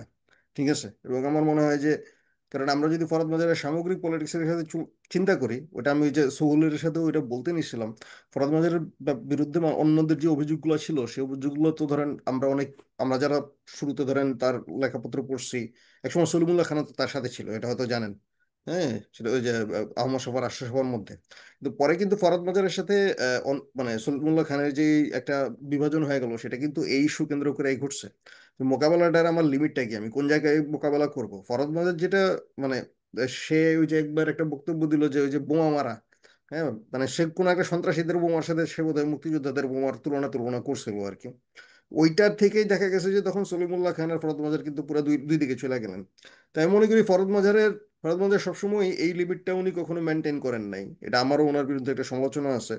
হ্যাঁ, যেটা আমি ওনার পুরো গ্রুপের বিরুদ্ধে রিসেন্ট টাইমে, এই যে গত 1 বছর, মানে গত 7 8 9 মাসে আমি সমালোচনা আমি যেটা করছি, সেটা হচ্ছে যে আমার আইসেটের লিমিট এক জায়গায়। আমি আল কায়দা পন্থী, যে যার কাছে আল কায়দা পজিটিভ তারা আমি আমার পাঠচক্রে নেবো না। হুম, সহজ বিষয়। যার কাছে আল কায়দা পজিটিভ, স্পেশালি ধরেন বাংলাদেশে 13 থেকে 15 16 সালে যে খুনগুলা হয়েছে আল কায়দার হাতে, হ্যাঁ, আল কায়দা পন্থীদের হাতে, তার মানে তার সাথে তো আমি তো ইয়ে করব না। সে যদি ওইটা ত্যাগ করে আসে, তার সাথে আমি এরপরে আলোচনা করবো, পার্থক্য করব, তার সাথে আমি ইসলামের পলিটিক্যাল নতুন ব্যাখ্যা নিয়ে আমি আলাপ করব। তারা চেষ্টা করব আমি বাম দিকে আনার জন্য। কিন্তু মানে সে যদি আল কায়দার ব্যাপারে তার যদি কোনো পজিশন, মানে ইতিবাচক অবস্থান থাকে, আমি তো তার সাথে ইয়ে করব না। ফরদ মাজার কিন্তু এই মানে এই যে মানহাজি, যেটা আর কি মানহাজি বা আল কায়দা পন্থী, ঠিক আছে, এদের ব্যাপারে কিন্তু ওনার কোনো মানে ইয়া নাই। মানে এদেরকে মোকাবেলা, মানে এদেরকে অ্যাকচুয়ালি কিভাবে মোকাবেলা করবে এগুলো নিয়ে তার কোনো প্ল্যান নাই। সে যেটা করছে এই টাইপের লোকজনের খালি এম্পাওয়ারই করছে, খালি এম্পাওয়ারই করছে। আজকে যে বাংলাদেশের ইয়ে কি বলে। হুম। আচ্ছা, না এখন ধরেন ফরদ মাজারের হচ্ছে ইসের কথা আপনার, ও না, আমি বলতেছিলাম হচ্ছে এই যে মানে এগুলো তো এখন ধরেন ওনার শিষ্যরা অনেক জায়গায় অনেক কিছু করতেছে বাংলাদেশে, যে সংস্কার নিয়ে বা এনসিপির অনেক বক্তব্য টক্তব্য, এগুলো আমাদের ওনাদের দিক থেকে আসে, ওনার কিছু বর্তমান বা সাবেক শিষ্যের কাছ থেকে। এদের প্রত্যেকের এই সমস্যা আছে, এবং দ্যাটস প্রিসাইসলি হোয়াই বাংলাদেশে আমরা আল কায়দার পতাকা ওড়ানো ঠেকাইতে পারি নাই 5ই আগস্টের পরে। দ্যাটস প্রিসাইসলি হোয়াই বাংলাদেশে ফার রাইটদের যে উত্থানটা করছে সেটা আমরা ঠেকাইতে পারি নাই, কারণ এনারা মুখ বুজে সহ্য করে, এনারা মুখ বুজে থাকে, এরা মুখে মুখে বড় বড় কথা বলে, এরা হেফাজতের ধরেন ওইটা নিয়ে ওরা তারা মানবাধিকারের পক্ষে সর্বোচ্চ কাজ করে, আই অ্যাপ্রিসিয়েট দ্যাট, কারণ আগে তো সেটা করতেই হইতো। কিন্তু যখন হচ্ছে ওই সাতিম বইলা লোকজন পিটায় হত্যা করে ফেলতেছে, ঠিক আছে, মানুষ মেরে ফেলতেছে, কোপায় হত্যা করতেছে, মানে সাতিম বলা মানুষজনরে হচ্ছে মানে একটা পুরো গ্রামের হিন্দুদের ঘরছাড়া করতেছে, ইউ সি দেম স্পিকিং। হ্যাঁ, অথচ রাষ্ট্র সংস্কারের কাজ এরা করতেছে, বৈশা বৈশা লিখতেছে, ঘোষণাপত্র লিখতেছে, সনদ লিখতেছে। হ্যাঁ, কিন্তু এদের এদের কোনো মানে ফার রাইটের বিরুদ্ধে এদের কোনো পজিশন নেই, ফার রাইটদের এম্পাওয়ার করে ছেড়ে দিছে। ঠিক আছে, এটা তো ধরেন ফরদ মাজারের পলিটিক্যালি অ্যাক্টিভিজমে তার মোকাবেলার অবস্থা। কিন্তু আমি বলবো যে তার বই পড়ার সময়, বিশেষ করে এইটা, এগুলো তো এইসব ইতিহাসের আগের টাইম, ঠিক আছে, ওনার বই পড়ার সময় এই বইয়ে উনি যা লিখছে সেটার ওইভাবেই পড়াটা আমাদের জন্য জরুরি। এবং এই বইয়ের মধ্যেও আমি বলবো যে যে ফরদ মাজারের যে, আমি জানি না, ফরদ মাজারের ডিফাইন করা খুবই কঠিন একটা কাজ।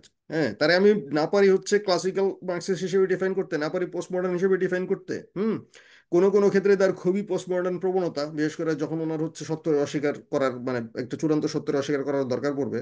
আবার কখনো কখনো উনি খুবই আগের আমলের মার্কসিস্টদের মতো পজিটিভিস্ট, বিশেষ করে এখন উনি খুবই পজিটিভিস্ট। হ্যাঁ, বিশেষ করে অথবা উনি হয়তো সবসময় আসলে ধরেন পোস্ট মডার্নিজমের কিছু জ্ঞান বা কিছু ধ্যান ধারণা যেটা উনি ধরেন একই সাথে লালনের স্কুলের হওয়ায় দুইটার সাথে মিলে উনি কিছু গুরুত্বপূর্ণ চিন্তা ভাবনা ওনার মানে বাড়তি বোঝাপড়া ওনার আছে বাংলাদেশের এভারেজ বামপন্থীদের থেকে। ইসলামের সাথে কিন্তু ইসলামের সাথে বোঝাপড়ার ক্ষেত্রে বা মোকাবেলা করার ক্ষেত্রে he is not well equipped, he is not he এখন ডাজন্ট। আমার ইসলাম, না না, আমি শেষ আমার করি। কনফিউশন হচ্ছে গিয়ে, ইসলামের যে পরিমাণ পড়াশোনা করা দরকার ছিল ইসলাম হ্যাঁ, নিয়ে কাজ করার জন্য এবং ইসলামিস্টদের সাথে কাজ করার জন্য, সেই পড়াশোনা ফরদ মাজারের নাই। এবং that became a huge like liabilities for us now. এখন আমার যে কনফিউশন, নিজের কনফিউশন, আমরা কোন ফার বাজারকে আমরা সিরিয়াসলি নেব, কোনটা রিয়েল ফার বাজার? যে ফার বাজার 1983 সালে এরশাদে গুলি বর্ষণের প্রতিবাদে লিখছিল লাশ সকল প্রতিশোধ নেবে, মানে লাশ, হি রোট এ মেমোরেবল করে লিখছিল, যে ফার আমাদের বাজার সবগুলোই নিতে হবে, কিছু করার নাই তো, এভাবে সবগুলোই লেখা। নিতে হবে। আমরা যে ফার বাজার এখন এই জিয়াফতপন্থী গৌরবকারী রাইটিস্টকে তারা ব্যাকআপ মোকাবেলা করে, করবো, মানে কোন তারা ফার বাজার? মোকাবেলা করবো, তারা সমালোচনা করবো, মোকাবেলা করবো, সেটা তো আমিও করি। হ্যাঁ, থ্যাংক আমি ইউ। ফরদ বাজারের কোনো ধরেন এই বইয়ের ক্ষেত্রেই বলি, এই বইয়ের কিছু কিছু জায়গা খুব প্রফাউন্ড, কিছু কিছু জায়গায় আবার খুবই, উনি নিজেই দেখবেন বলতেছেন। কিন্তু আবার এই বইয়ের একটা ভালো ব্যাপার হচ্ছে উনি নিজেই বলতেছেন যে বাংলাদেশের পরিস্থিতিতে ধর্ম আর থিওলজির ধর্মতত্ত্বের পার্থক্য অনেকে বুঝে না, আমিও পারুম না ফারাক রাখতে, এটাই বলতেছেন উনি পুরো বইয়ে। এবং এরপরে গত 20 বছরে আমি বহুবার দেখছি উনি এই দুইয়ের ফারাক রাখেন নাই। ঠিক আছে, কিন্তু এটা এটা এটা বড় আর্টিস্টদের বা বড় রাইটারদেরও এরকম হইতে পারে, এটা কোনো সমস্যা না। কিন্তু আমি বলতেছি যে যে জায়গায় তারা মোকাবেলা সেটা করতে হবে পলিটিক্যালি, আমি তারা 100% মোকাবেলা করি, সেটা বহু বছর ধরেই করতেছি। হ্যাঁ, শফিক ভাই কিছু একটা বলতে চেয়েছিলেন। না আসলে অনেক সময় হয়ে যাচ্ছে। না, আমি হ্যাঁ আমার হ্যাঁ, মানে আমারও যাইতে দুটো, হবে, ক্ষুধা লাগছে। হ্যাঁ না দুটো, হ্যাঁ দুটো কমেন্ট পার্টিকুলারলি আমার ঠিক আছে হুম লাস্টের ওই সূত্রে বলে যে মানে ফরাজ হুম মাদারকে কিভাবে রিড করব আর কি। তো এখানে হুম আমি এটাকে বইয়ের থ্রুতে মানে মার্কস এবং পার্টিকুলারলি লেনিন এবং ওদেরকে দিয়ে ইয়ে করি। মানে আমি মানে লেনিন তো অবশ্যই খুব ভালো ভালো কথা লিখেছিলেন এবং লেনিন লেনিন নিজেও তার লেখাগুলাতে মানে যেহেতু তোমার লেনিনের বাবা বোধহয় উনি তো হ্যাঁ উরালে দিয়েছিল, ওনার সাথে থিওলজিক্যাল না ইয়ে ছিল সেমিনারিতে, স্ট্যালিন ছিল সেমিনারিতে। কিন্তু লেনিনের কিন্তু কথা হলো যে লেনিনের লেখাগুলাতে যদিও মানে অবশ্যই তিনি তো মানে ধর্মে বিশ্বাসী ছিলেন না, বাট রাশিয়া তো খুবই ধর্ম একটা ভীরু একটা দেশ ছিল। ওনার লেখাগুলাতে কিন্তু উনি এই যে ক্রিশ্চিয়ান টোন গুলা বা রিলিজিয়াস টোন গুলাকে অনেক ইউজ করেছেন। এবং এই যে ফরাদ মাজার এখানে যেগুলো জিনিস বলেছেন যে হ্যাঁ লেনিন ঠিক ওভাবেই বলেছে যে আমরা রাশিয়ার রিলিজিয়াস পিপলকে আমরা দূর করতে পারবো না, আমাদের পার্টির মধ্যেও আনতে হবে, বিপ্লবের মধ্যে আনতে হবে, এগুলা বলেছেন। কিন্তু সেই সাথে এখানে আমি লাইনটা এখন আমি বলবো না, কিন্তু মানে শেষ পর্যন্ত কিন্তু মানে তাদের উদ্দেশ্য কিন্তু ছিল যে আলটিমেটলি ধর্মের মানে যে সমাজ থেকে ধর্মটাকে আস্তে আস্তে মানে বিলুপ্ত করে দেওয়া, বা এটা বলছি জোর করে না হলেও, যেমন মানে তাদের মেইন ইনস্ট্রুমেন্ট ছিল যে মানে রিএডুকেশন, মানে মানে যখন ক্ষমতায় আসতে পারলো, হুম। তো তখন অবশ্যই একটা অভিযোগ ছিল যে ধর্মের পুরোহিতরা তারা ওই জারতন্ত্র রিয়াকশনারিদের পক্ষে নিছিল বেশিরভাগই। সুতরাং এই অভিযোগে তাদেরকে শত্রু করে তাদেরকে মার্জিনালাইজ করার চেষ্টা। কিন্তু তারা যেই প্রোগ্রামগুলো নিছিল এবং তারা যে ডিগ্রি গুলা লেনিন দিয়েছিল সেই সময়, সেখানে কিন্তু মানে আমি বলছি না যে ডাইরেক্ট প্রসিকিউশনের অর্ডার, কিন্তু তারা যে ধর্মকে কিভাবে মার্জিনালাইজ করা যাবে, কিভাবে সেকুলার এডুকেশন করে রাশিয়াকে মডার্নাইজ করা যাবে, ওই দিকটাই দিয়েছে। এখন আমি এই জন্য মানে সোল যে আলাপ করলে আমরা যে একটা মেইন করছি, যে আসলে সবকিছুতে পলিটিক্স এর সাথে আমাদের ইয়ে করতে হবে, যে মানে মানে পলিটিক্যাল পাওয়ার, যেটা পাওয়ারের জিনিসটা অন্য। মানে এখন ফরহাদ মাঝে যে সকল কথাগুলো বলছেন, এগুলো এই কথাগুলিকে অনেকগুলিকে আসলে উনি ইনস্ট্রুমেন্টাল হিসেবে ইউজ করছেন, মানে জাস্ট মানে পলিটিক্যাল পাওয়ার গেইনের জন্য। মানে পলিটিক্যাল পাওয়ার গেইন করে ওনাকে, আমার মনে হয় ওনাকে রেভলিউশনারি হিসেবে মানে ট্রিট করা, মানে রেভলিউশনারি মানে বলছি না যে অ্যাকচুয়াল ফিল্ড ওয়ার্ক রেভলিউশনারি না, বাট ওনার মানে মেইন লক্ষ্য যে উনি রেভলিউশন করতে চান। এবং এটা মানে ওনার যেহেতু ওনার ওনার অস্ত্র হলো তত্ত্ব বা থিওরি বা আলোচনা, শুনি ওই পথেই উনি করেন। উনি তো আর চারু মজুমদার বা সিরাজ শিকদার না, ওরা যারা মানে অ্যাকচুয়াল ফিল্ড ওয়ার্কের রেভলিউশন করতে চায়। সুতরাং এই পলিটিক্যাল পাওয়ার গেইন করা, এটাই মনে হয় ওভাবে দেখলে আমার তাকে ভালো হবে। যে এই কারণে উনি হেফাজত বা অন্য মানে তাদেরকে উনি মানে ওদেরকে এভাবে ইয়ে করেন না কেন, বা এখনকার সাতিবে রসুল বা এদেরকে ইয়ে করেন না কারণ, because they he thinks that probably they would be like তাদের তার রেভলিউশনের পক্ষে সহায়ক শক্তি হবে। এজন্য আর কি এটা এটা আমার মনে হয় যে মানে এই এই মানে তার আলোচনাগুলো ধরেন যে অনেকটা একটা ইনস্ট্রুমেন্টাল। ধরেন একটা ধরেন একটা ফ্যাসিবাদের একটা নতুন একটা ফ্যাসিবাদের ফ্যাসিলিটেট করা স্ট্রেংথ এবং দুর্বলতা দুটোই আমার মনে হয় মানে মোটামুটি আমার একটা ধারণা আছে, এবং সেগুলো মিলে একজন লেখক হিসেবে I love him. But as a politician, হ্যাঁ, এবং আমার মতে তার এই লেখাগুলোর মধ্যে আমার মনে হয় মোকাবেলায় খুঁজলেও পাওয়া যায় কিছু কিছু জায়গা যেখানে আসলে বোঝা যায় যে তিনি মানে তার মধ্যে যে আসলে একটা কনজারভেটিভ রিভলিউশনারি একটা ভাবও আছে, বা অ্যাটলিস্ট সেটারে ফ্যাসিলিটেট করার মতো কিছু ফার রাইট চিন্তা ভাবনাও তার চিন্তার মধ্যে ঢুকে গেছে বা কোনোভাবে রয়ে গেছে যেটা সে কোনোদিন বুঝে নাই। এটা আসলে মোকাবেলা করলেও বোঝা যায় কিছু কিছু জায়গায়। হুম। ওই নটগুলা নিয়ে আমাকে মানে আলাপ করার দরকার আছে আসলে। ঠিক আছে। কোন জায়গায় জানি আমি ভুলেও গেছি আসলে, বইটা বড় তো একটা চ্যাপ্টার ধরে আলাপ করলে মনে হয় ভালো হইতো। আহ ভাই, আমরা কি আস্তে আস্তে আলাপের শেষের দিকে আসবো? হ্যাঁ কারণ হ্যাঁ হ্যাঁ অলরেডি হ্যাঁ, 11টা 41 হয়ে গেছে। হ্যাঁ আর হ্যাঁ আর আমি একটু বলছি। আর আর কারো কি কি বলার কেউ আছে এটা? হ্যাঁ এটা। কিছু বলবেন? আচ্ছা, আমাদের কিছু প্রশ্ন আছে ইন দা চ্যাট বক্স, সেগুলো সোহেল একটু দেহে উত্তর দেবে একটু। আচ্ছা, আমি দেখতেছি। সাইমন তাহিদে বলছেন যে জামাতের প্রসঙ্গ যেহেতু এলোই, এটা কি বলা যায় যে মোকাবেলার প্রবন্ধগুলোতে মজারের সাবেক ইসলামী ছাত্র সংঘ সদস্য হবার ও সেই সঙ্গের জ্ঞানের কোনো প্রভাব থাকতে পারে? আচ্ছা, ফরাদ মজহার আমি যতদূর জানি উনি ইসলামী ছাত্র সংঘের সাথে যুক্ত ছিলেন, এরকম আসলে আমি কখনো শুনিনি। এটা এটা আহ, এটা এটা জামাতি বলয় থেকে ছাড়া রিসেন্ট প্রপাগান্ডা। হ্যাঁ, এটা আসলে প্রপাগান্ডাই। হ্যাঁ, এইটা আমিও যাই কিন্তু বলেন না কেন চিটাগাঙে ভুয়া। শিবির করতাম জানেন তো।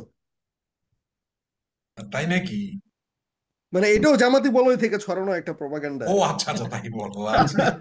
আপনারা শুনেন না এটা কখনো? না এটা আচ্ছা, প্রীতিলতা একটা কোয়েশ্চেন করছেন যে টু পারভেজ ভাই, Bonya hmm. Shiuli read the book of রাদান, but one thing is true, Das Kapital শুরু করে এত হার্ড লাগছে যে বেশি দূর আগাইতে পারি না। এটার সলিউশন কি? কার বই আহ, কিংবা কিভাবে পড়লে মার্কস বেটার রিড করা যাবে? ফার্স্ট দেখি এটা উত্তর একটু দিবেন, নাকি হচ্ছে এটা পরবর্তীতে আলাপ না, করতে চান? এটা উত্তর আমি দেবো। আমি আমার নিজের অভিজ্ঞতা বলতে পারি, সবার ক্ষেত্রে বলতে পারবো না। মার্কস আমার কাছে পড়া কখনোই খুব সহজ লাগে নাই। আমি বয়স 30 পার হওয়ার আগে মার্কস ঠিক মতো বুঝি নাই, বুঝা পড়তে পারি নাই কখনো। হ্যাঁ, অনেস্টলি। ঠিক আছে। মানে এমন না যে চেষ্টা করলে বুঝে উঠতে পারতাম না, কিন্তু প্রত্যেক গেলেই বুঝতাম যে আমি তো আসলে ঢুকতে পারতাছি না। আমি একটা সারফেস লেভেলের পড়তাছি, অর্ধেক বুঝতেছি অর্ধেক বুঝতেছি না, যে প্রোফাউন্ড সেটা আমি ধরতে পারতাছি না। তাহলে আমার কি করতে হইব? মার্কস বুঝতে হলে আমার আসলে হেগেল বুঝতে হইব, হেগেল বুঝতে হলে আমার কান্ট বুঝতে হইব, কান্ট বুঝতে গেলে হেগেল কান্ট বুঝতে হলে আমার প্লেটো বুঝতে হইব। ঠিক আছে। এগুলো বুঝতে বুঝতে মাঝখানে তো ধরেন আবার ইসলামের যে হিউজ ফিলোসফিক্যাল ট্র্যাডিশন, সেটা আসলে আমার অনেক কাজে দিছে। তো এগুলো অনেক কিছু বোঝার পরে যখন আমি মার্কস পড়তে গেছি, এখন আমি দাস ক্যাপিটাল পুরোটা পড়ে শেষ করি নাই, কয়েকটা চ্যাপ্টার পড়ছি। ঠিক আছে। তো মানে আমার মনে হয় যে আপনি দাস ক্যাপিটাল পড়তে গেলে আপনি আসলে কোন চ্যাপ্টারটা পড়বেন কি পড়বেন সেটা আসলে আগে চিন্তা ভাবনা করে নেওয়া ভালো। আমি সাজেস্ট করবো, একটা দারুণ চ্যাপ্টার আছে ওই যে কমোডিটি ফেটিশিজম নিয়ে যে চ্যাপ্টারটা, খুললা সেটা পড়া শুরু করেন। এটা একটা বেশ ইন্টারেস্টিং চ্যাপ্টার। দেখেন একটা দুইটা চ্যাপ্টার, প্রথম দুইটা প্যারাগ্রাফ পড়েন, দেখেন কেমন লাগে। পরে ওই প্যারাগ্রাফ নিয়ে যে বেটার বুঝে তার সাথে আলাপ করেন, ওই দুইটা প্যারাগ্রাফ জাস্ট এভাবে আম, শুরু করেন। আমি আমি আমি হচ্ছে ভাইয়ের সাথে একটু এড করি আমার হুম হুম নিজের একটু অভিজ্ঞতাটা বলি, যেহেতু ইয়ে বললেন যে এই আলাপটা নিয়ে। আমি প্রথমত একটা জিনিস না করি, এটা হচ্ছে কোনো পার্টিজান বই না পড়ার জন্য, মানে মার্কস বোঝার জন্য কোনো ধরনের বাংলাদেশে কোনো পার্টিজান বই একদম না পড়ার হুম জন্য হুম আর কি। হুম এটা হুম হচ্ছে আমার হুম প্রথম হুম। পরামর্শ থাকে আর কি। এটা আমার নিজের অনেক বড় লস হয়েছে। আর দুই নম্বর হচ্ছে, আমি কিছু বই বাংলাদেশে যখন আমাকে এটা কেউ কোয়েশ্চেন জিজ্ঞেস করেন, আমি কিংবা এই সময় আমি কারোর সাথে আড্ডা দিতে গেলে আমি কয়েকটা বইয়ের কথা একটু বলি, যেটা আমি বেসিক্যালি যখন শুরু করি তখন আমার জন্য একটু ফায়দামন্দ ছিল। একটা হচ্ছে ফরাদ মজরের একটা বই আছে, মার্কস পার্টের ভূমিকা। হ্যাঁ, বইটা হচ্ছে এই যে বেশ আগে মার্কস পার্টের ভূমিকা নামে একটা বই আছে, সেখানে হচ্ছে কিছু ভালো ভালো আলাপ আছে, এটা দেখতে পারেন। আর্নেস্ট ফিশারের একটা বই আছে হচ্ছে মার্কস আসলে যা বলেছেন। হ্যাঁ, এরিক ফ্রমের একটা বই আছে মার্কস ও মুক্তি সম্ভবত, না সরি, মার্কসের মানুষ। তো এই দুই তিন চারটা বই আমার বেসিক্যালি আমার জন্য খুবই উপকার হয়েছিল, যে আমি আসলে মার্কসের বেসিক ইয়েগুলোতে ঢোকার জন্য, যেটা আসলে আমাদের এখানে পার্টিকুলার কোনো লিটারেচার আমি কখনো এইসব আজ ন্যূনতম আশেপাশে কোনো আলাপ পাইনি। ফলে আমাকে যদি বলেন তাহলে আমি হচ্ছে এই কয়েকটা বই সাজেস্ট করতে পারি। এর মধ্যে দুইটা বই, এরিক ফ্রমের বইটা এবং আর্নেস্ট ফিশারের দুইটা বই অনুবাদ হয়েছে, খুব ভালো অনুবাদ, আমাদের জাভেদ ভাই অনুবাদ করছেন। সো এই দুইটা আপনি বাজারেও পাবেন। আর ফরাদ মজারের মার্কস পার্টের ভূমিকাটাও আসলে বেশ ভালো বই, সেটাও দেখা যেতে পারে, বিশেষ করে এই দাস ক্যাপিটালের ঢোকার জন্য প্রথম অধ্যায় নিয়ে খুব ভালো একটা বই আছে। আর মার্কসের যদি হচ্ছে এই সময় খুব রিসেন্ট থিওরাইজেশন, যেটা হচ্ছে আগের মার্ক্সবাদীরা আমাদের এখানে ধরতে পারেন নাই, একটা খুব ভালো একটা বই সম্প্রতি সুদীপ্ত কবিরাজের বের হয়েছে, মার্কস ও স্বর্গের সন্ধানে। তো এই বইটাও আপনারা ও, কেউ মানে আমি ইয়েকে বলতেছি যে আপনি যে কোয়েশ্চেনটা করলেন এটা দেখতে পারেন। তাহলে আমার মনে হয় যে মার্কসের অনেক জিনিসই একটু ভালো করে ধরতে পারার কথা, এটা আমার পক্ষ থেকে আর কি। আর আমার মনে হয় আজকে আলাপ আমরা এখানে শেষ করতে পারি। আহ ব্রেইন বুকস এন্ড আইডিয়াজ এর পক্ষ থেকে পারভেজ ভাইকে ধন্যবাদ, এবং আজকের আলোচনায় আমরা যারা যারা অংশ নিচ্ছি সবাইকে ধন্যবাদ। আমরা আসলে এটা রেগুলারই আয়োজন করব। এটা আমাদের এরকমই কম দেখেন, 5 জন 6 জন, কিন্তু আমরা এটা পরবর্তীতে অনলাইনে ছাড়বো একটু এডিট করে। কিন্তু আমরা চেষ্টা করব যে আসলে আহ, বাংলাদেশের আহ, আপনার গত 50 বছরে যে সকল গুরুত্বপূর্ণ টেক্সট উৎপাদন হয়েছে, যে সকল চিন্তার বাজারে যে সকল গুরুত্বপূর্ণ আইডিয়া, গুরুত্বপূর্ণ থিসিস ঘুরপাক খাচ্ছে, কিংবা আমাদের এখন পর্যন্ত রাজনীতিতে যার প্রভাব আছে, কালচারাল পলিটিক্সে যার প্রভাব আছে, তো সেই বইগুলোকে, সেই আইডিয়াস গুলোকে আমরা আসলে এক ধরনের পর্যালোচনার মধ্যে নিয়ে আসা এবং আমাদের এই সময়কে কতটা প্রাসঙ্গিক সেটাকে প্রাসঙ্গিক করে তোলা, এই বিষয়গুলো আমরা আসলে নিয়ে কাজ করব। তো আশা করি সামনে আমরা আরো বৃহৎ পরিসরে কাজ করতে পারবো। তার আগ পর্যন্ত সবাইকে ধন্যবাদ। পারভেজ ভাইকে আমাদের সাথে যোগ দেওয়ার জন্য ধন্যবাদ। আপনাদেরকেও ধন্যবাদ। আমরা এখানে শেষ করি। বাই।